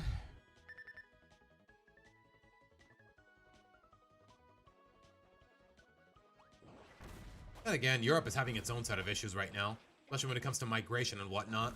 Especially after the whole incident in freaking... What was that city in Spain called? Freaking Ceuta? Ceuta? I don't know how you pronounce it out. I've never heard the pronunciation out loud. But yeah, Spain is kind of in a bit of a mix right now. And I'm putting it very lightly because I don't want to get too political on the stream.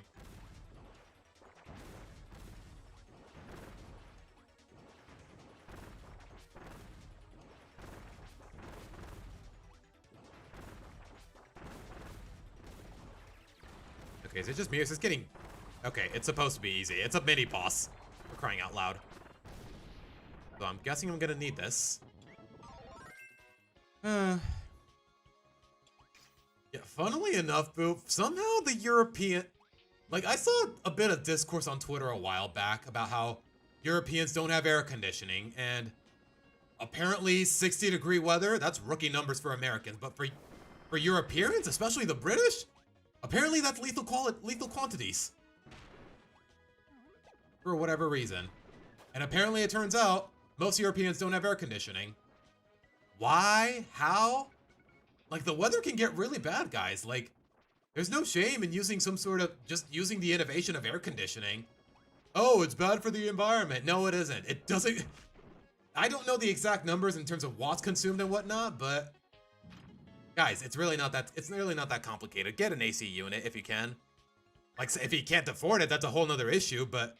Some Europeans try to double down on it and say, oh no, I can't afford it. Oh no, it's bad for the environment. Like, okay, alright. Get heat stroke for all I care. It's on you, man.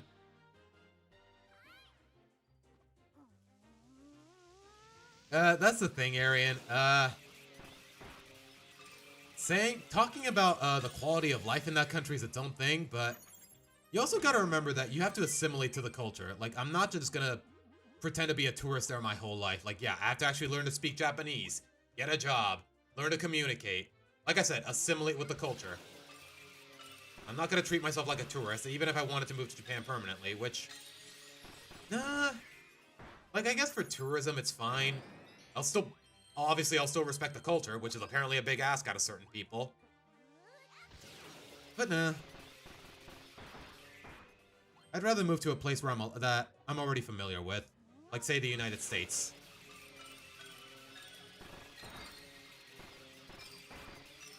But then again, it's all hypothetical talk. I don't know if it'll ever happen. I mean, I have the money for it, but it's just a matter of where the future really takes me. For now, I'll just stick to what I know. Even if, like I said, I'm not too happy about it. Because Mexico, I'm telling you, man, being an American college student really spoiled me. When it comes, I don't know if it spoiled me or it just set a higher standard, but the quality of life in Arizona compared to frickin' the United States, compared to frickin' Mexico in general. I mean, yeah, it's the same desert setting, relatively speaking, but gosh, man, things were so much different. And I'm not just saying that because I lived in a private college campus. It goes a little further than that. Ugh. You might like the Midwest? We'll see. Like, you really gotta be picky about the states and who they're governed by. Alright, okay.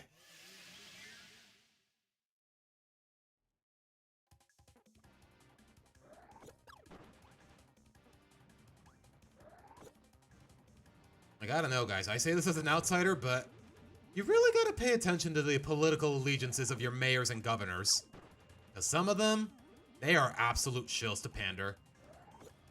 They just look, oh my god, again, I need to stop monologuing, especially, like I said, I don't want to get too political about it, so I need to lay off a little bit. Not just for Kirby's sake, but also for my own. Because politics, it can definitely rot your brain in excessive quantities. Even if it's actually contextually appropriate.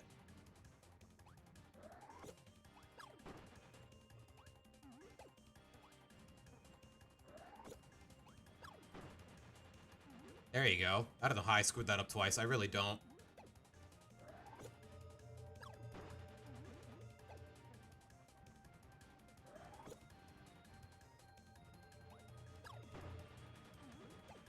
Ugh.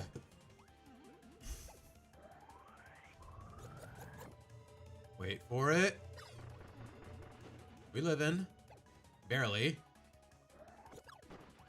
I don't know how he did. I didn't know how I nailed this the first time, if at all.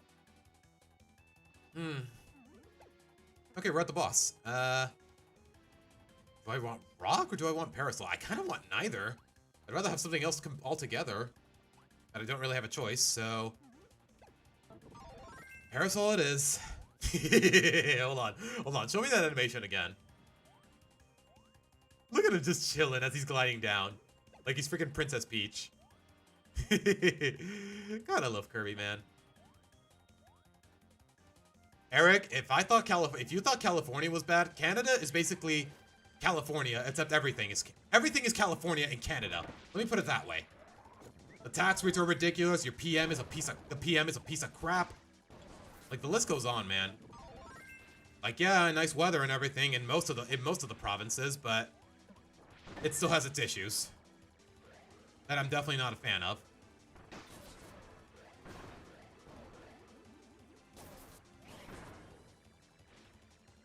See, this is why I don't like working with Parasol. I don't really get a lot of openings to attack. At least without risking anything. Oh gosh, why did I jump? I should have just stood there. Indiana or Kansas? Yeah, Midwestern state. Maybe a little northeastern? I don't know. I got like 50 options. Some of them are definitely a big no-no. New York, Massachusetts, especially not Boston. No. Definitely not New York. Definitely not California. Definitely not Washington, because freaking Portland and Seattle are awful cities. Tails? Not until next weekend, because yeah, I got nothing planned for tonight. Yeah, usually movie nights are on Saturday, guys. I'll tell you that much. There might be a reception on Sundays, but from what I've gathered, it seems like most people are only down on Saturdays. Actually, Tails, Even though it is a very border state with a lot of issues, honestly, market value, like monetization and tax rates in Florida are actually really nice. Even if I'm not too crazy about hot weather, but then again, I live in Mexico. It's nasty hot weather, it's kind of a middle name. I guess the only thing I gotta worry about is maybe crocodiles and... Well, let me put it this way, guys. There's a reason Florida Man is such a meme of a headline.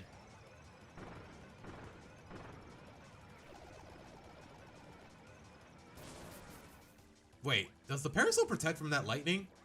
I don't know that it does, actually, but I guess I'm not about to find out.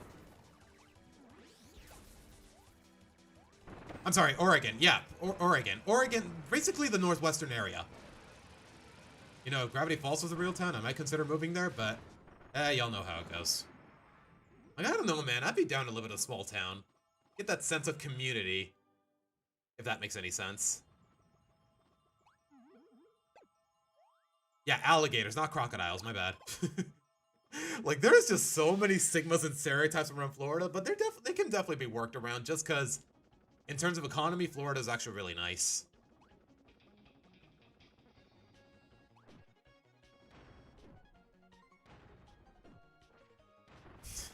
Florida, man. Oh my gosh, I can't say that word. I can't say those two words unironically or conjunctively and without irony.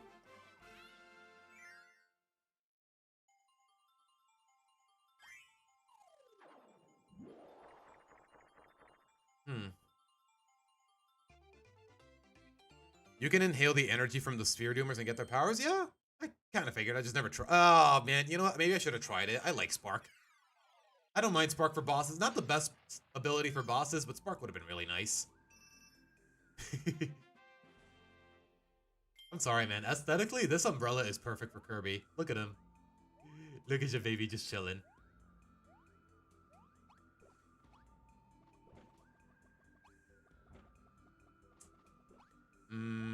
Alright. Okay, like I said, guys, maybe we're gonna go on for 20 more minutes. Also, I love this music, by the way. You know, all the more reason to be doing it.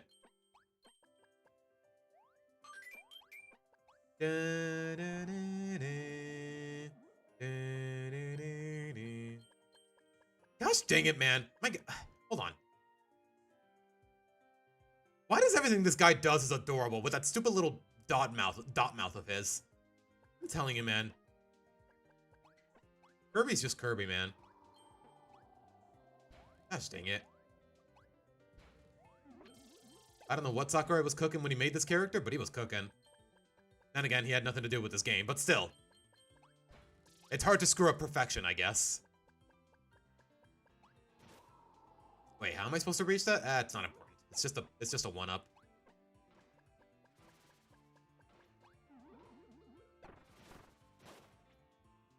Call it a hunch, but I get the feeling I'm gonna need one of these guys. Or one of those guys. You know, one or the other.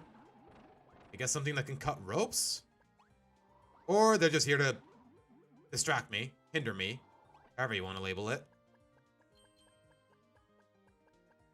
Get the Morio Cho feel.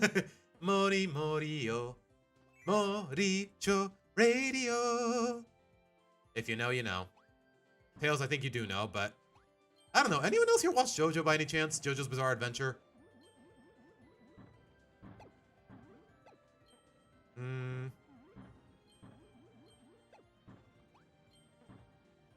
Let's see. Oh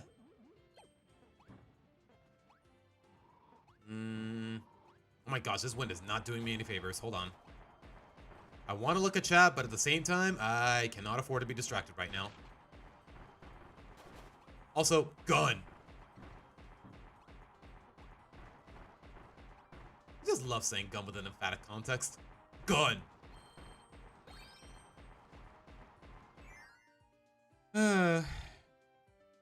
You enjoyed seeing non-American World Cup fans? No. Especially... Like, yeah, I'm no stranger to my country being jerks in the World Cup, but they really took it to a whole new embarrassing level this time around. It's kind of ridiculous. Like, did y'all hear the story of frickin' the hotel that the British team was staying at when they played against Mexico? Apparently, a bunch of Mexico fans were pretty much blasting noise all night long. The night before the match, which is honestly such a huge disrespect. Like, it was ridiculous. Like, I'm telling you, man, this country just knows zero shame when it comes to respecting guests and visitors and whatnot. And like I said, the quality of life is awful. Like, I'm not even kidding, guys. One instance, I call an Uber. Okay, I'm running a little late. I don't have my car. I don't have a car with me right now. So I call an Uber for a ride to work. And then after the guy shows up, he says, "Oh, I want cash because I get a better commission out of it." Bro, I already paid with my card. What do you want from me? So he cancels the trip when I'm already sitting in the car. Like, are you kidding me? And then he threatens to run, and then he's like, "Oh, be careful. If I go in reverse, I might run you over." Why? I already paid. The whole point of Uber is to paying when you can't get a real ride, or you don't have cash on you. The whole point is to put cabs out of business, and yet still decided to be a greedy imbecile. Okay, how am I supposed to open this? Right, with Beam. Okay. Like, I'm telling you, man. A lot of the problems that Mexico has, you just don't find them in the US in my experiences. Please don't. Okay, I'm alive. I thought that was gonna kill me. Why did I commit to that animation so close to a cliffside? I don't know.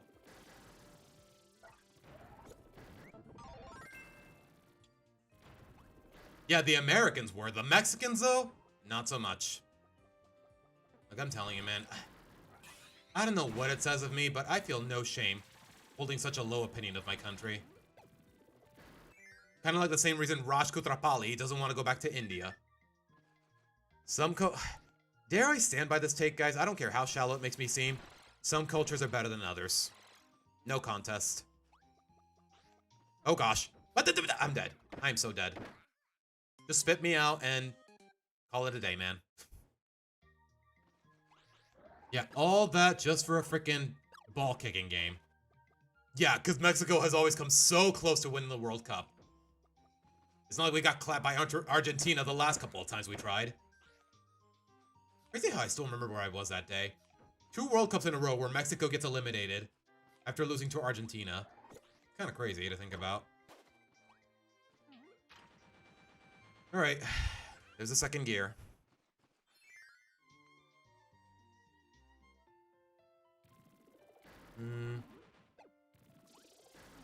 Alright, ow!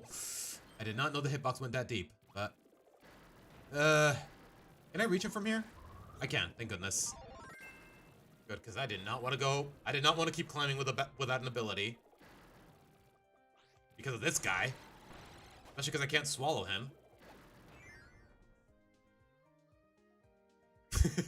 Boot. The law requires that I answer balls.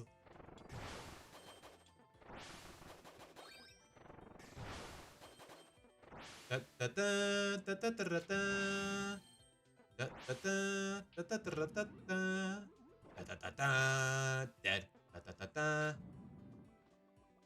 Okay, how am I supposed to... okay, I see you. I see you, game. I see you. I remember this. Okay. Wow, I nailed it like the first time. First try. Because I remember this from last time. It took me like, what, 10 attempts?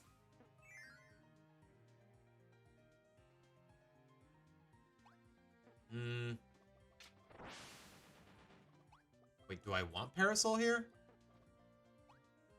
Or can I just settle for high jump? Not gonna lie, I kind of wanted to try sand there, but I can take it or leave it.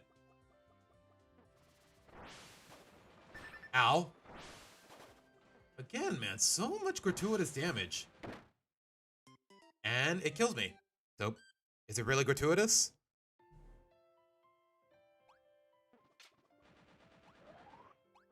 You know what? Yeah, give me the Parasol. Kind of odd that I'm holding... Waddle Doo normally gives beam, but when he's holding a Parasol... Yeah, screw his genetics or anything. He's Parasol. You copy Parasol, whether you like it or not. I mean, with Waddle Dees I get, because they don't normally have a copy ability, but...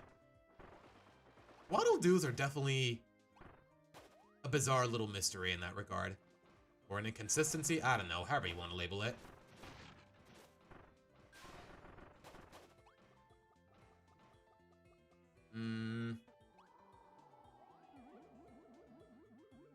Why is someone hawking around the block? I don't know. I don't know if y'all heard that.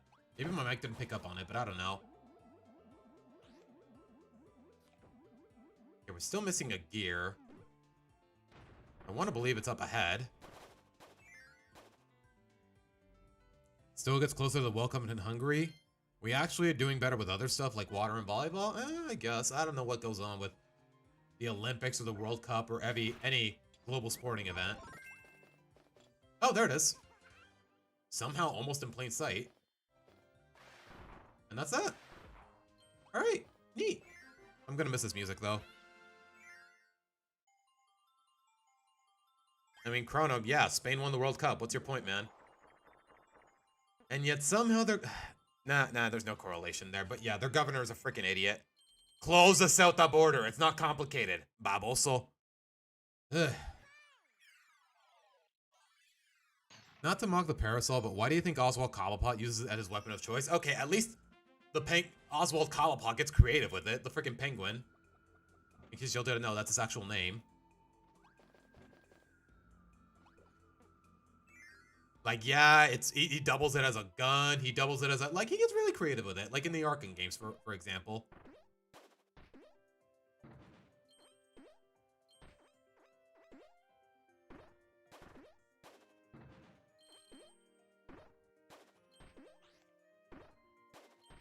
Okay, the music is back, though, which is nice. That makes me happy. I'm a happy Seabass. I'm so bad at this game. I'm so bad at this game. I'm so bad at this. I was hoping it wouldn't fall out because I kept jumping on it. Okay,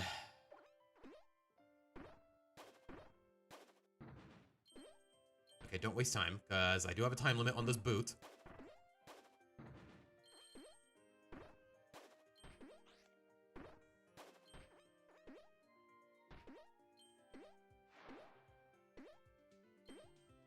There you go. There you go. Parkour. I went through all that just for some star chips. All right, I see how it is, game.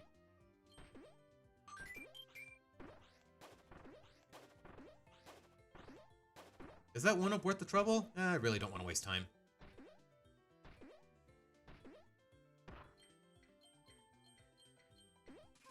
There you go. Wait, do I have to leave the boot? No, I don't. Okay, good. I don't want to see it'll come in more handy. It doesn't. You're right, Boo. I keep forgetting to try the randomizer, but even then, I don't need it right now. It's just fun to... It's still fun to use, though.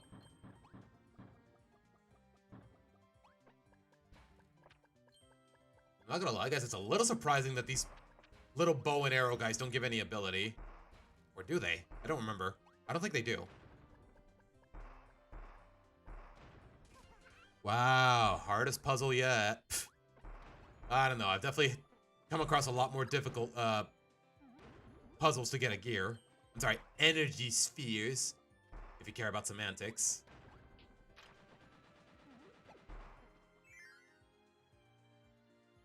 With these spiky cleats, anything is possible. Okay, I love this ability though. Hold on. Okay, I'm guessing a mini boss is up ahead.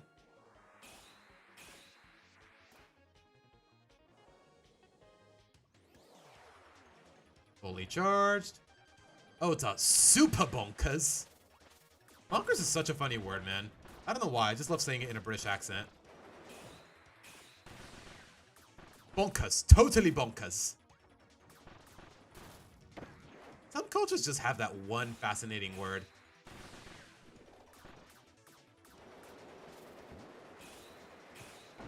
Ow! Okay, I did not know those exploded because I always break them so early. Okay, I gotta stop taking so much gratuitous damage. I'm being way too sloppy. As per usual.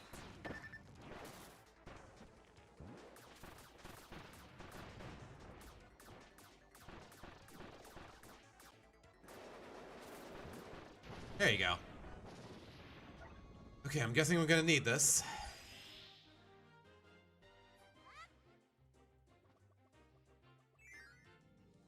I don't like the mecha power-up, it's too easy. That's exactly why I like it, it's so convenient.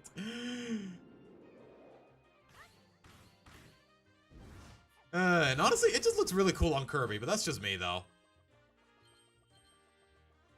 Like, is it so much to ask for a projectile that actually has infinite range? I mean, it doesn't do a lot of damage. You still can't be too reckless with it. I don't know. Steady. Do I even need to charge the hammer here? I don't think I do. Nope, they just go off.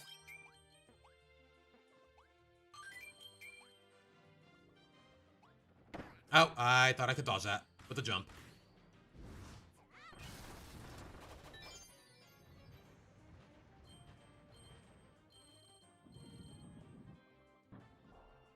Steady.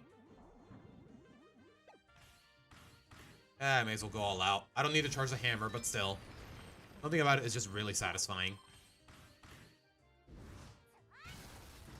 Okay, I don't know what I'm saying, but that is the second time I've called Siri on the stream, thinking I said her name. She thinks I said her name. Except for the time where I actually say Siri. So what are the odds?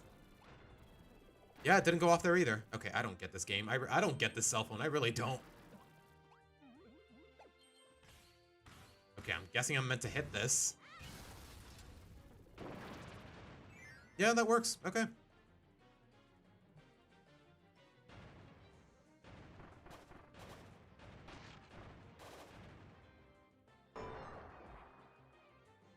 How did that bell shatter? I don't know, man. Cartoon logic.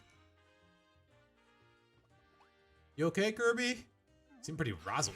You seem pretty frazzled after that whole trip, if you can even call it that. Steady. Okay, can I actually make this without getting myself killed? Oh, okay, I was meant to wait for that. How was I supposed to know any better, though?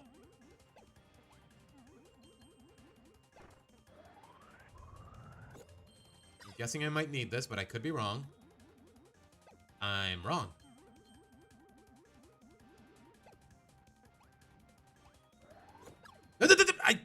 I thought I could let go of it in time and float, but okay. Okay, I was wrong. Okay. I learn from my mistakes most of the time. And when I don't, I sincerely hope someone holds it against me.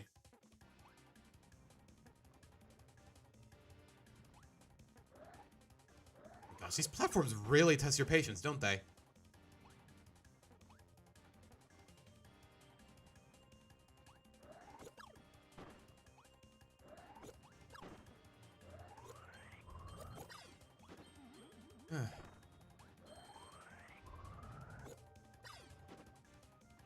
Okay.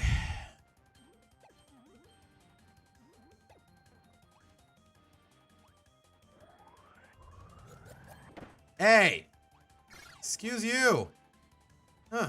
Probably the only Waddle Dee I'm gonna actively hate from here on out. Then again, I'm not even gonna recognize him, so what am I saying?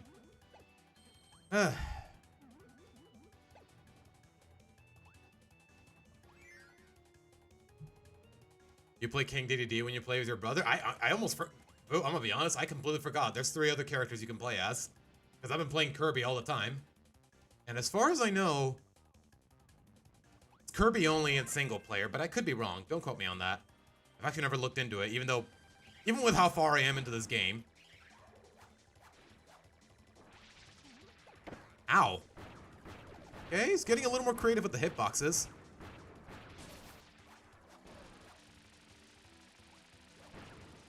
Oh gosh, I didn't think it would go on for that long. Oh well. I'm still alive. That was really short-lived though. Alright. Yeah, it would be nice to play this game with. So, does this game have online? I don't think it does, but even then, who would I play it with? I mean, chat. Quick question. How many of you actually own a Switch 2? Then again, I think you could do it on Switch 1, but I don't know. I mean, if it was possible, I'd be down to play with one of you, assuming the signal is not too scuffed.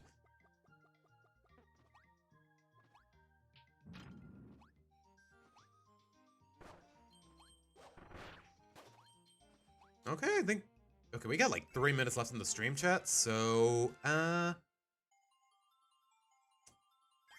You know, we're gonna talk... We're not gonna do another level, because obviously we're not gonna have time, but... Let's just sit back and relax a little bit.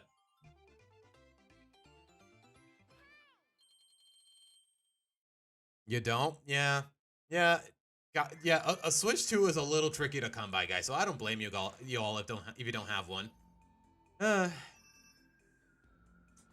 but all right.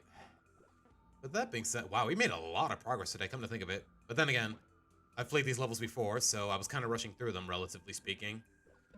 But alright, guys. Let's just sit back and bask in the ambiance. This music really complements it, by the way.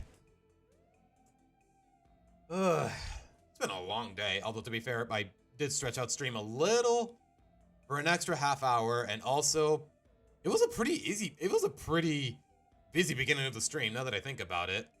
But that's how it goes, guys. I think, yeah, we're gonna call it here. I can be flexible with it.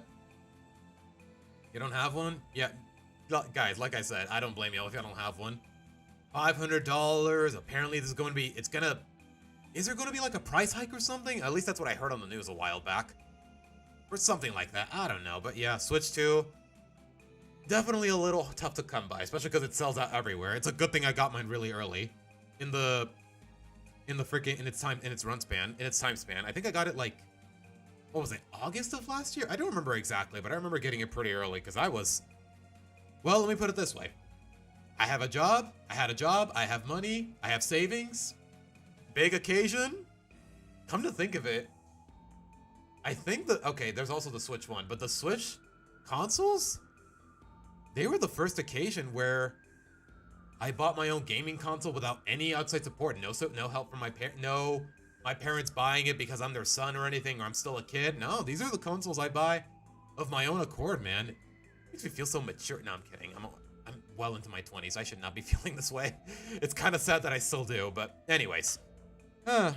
Stream plans for the next week, if there's any plan. Pixel, I think, okay, like I said, Mario Sunshine drops on NSO next week, so we're gonna get started on that. Assuming, do I want to finish Kirby on stream, or do I want to do it off screen? Like, I don't know. I'm a little conflicted, but like I said, next week, if we finish Kirby soon enough, I think we're gonna get into Mario Sunshine, because it drops on NSO, and you know what? I've played virtually every other Mario platformer that's available on the Switch, so I figured I might as well finish the collection, so to speak. And also, yeah,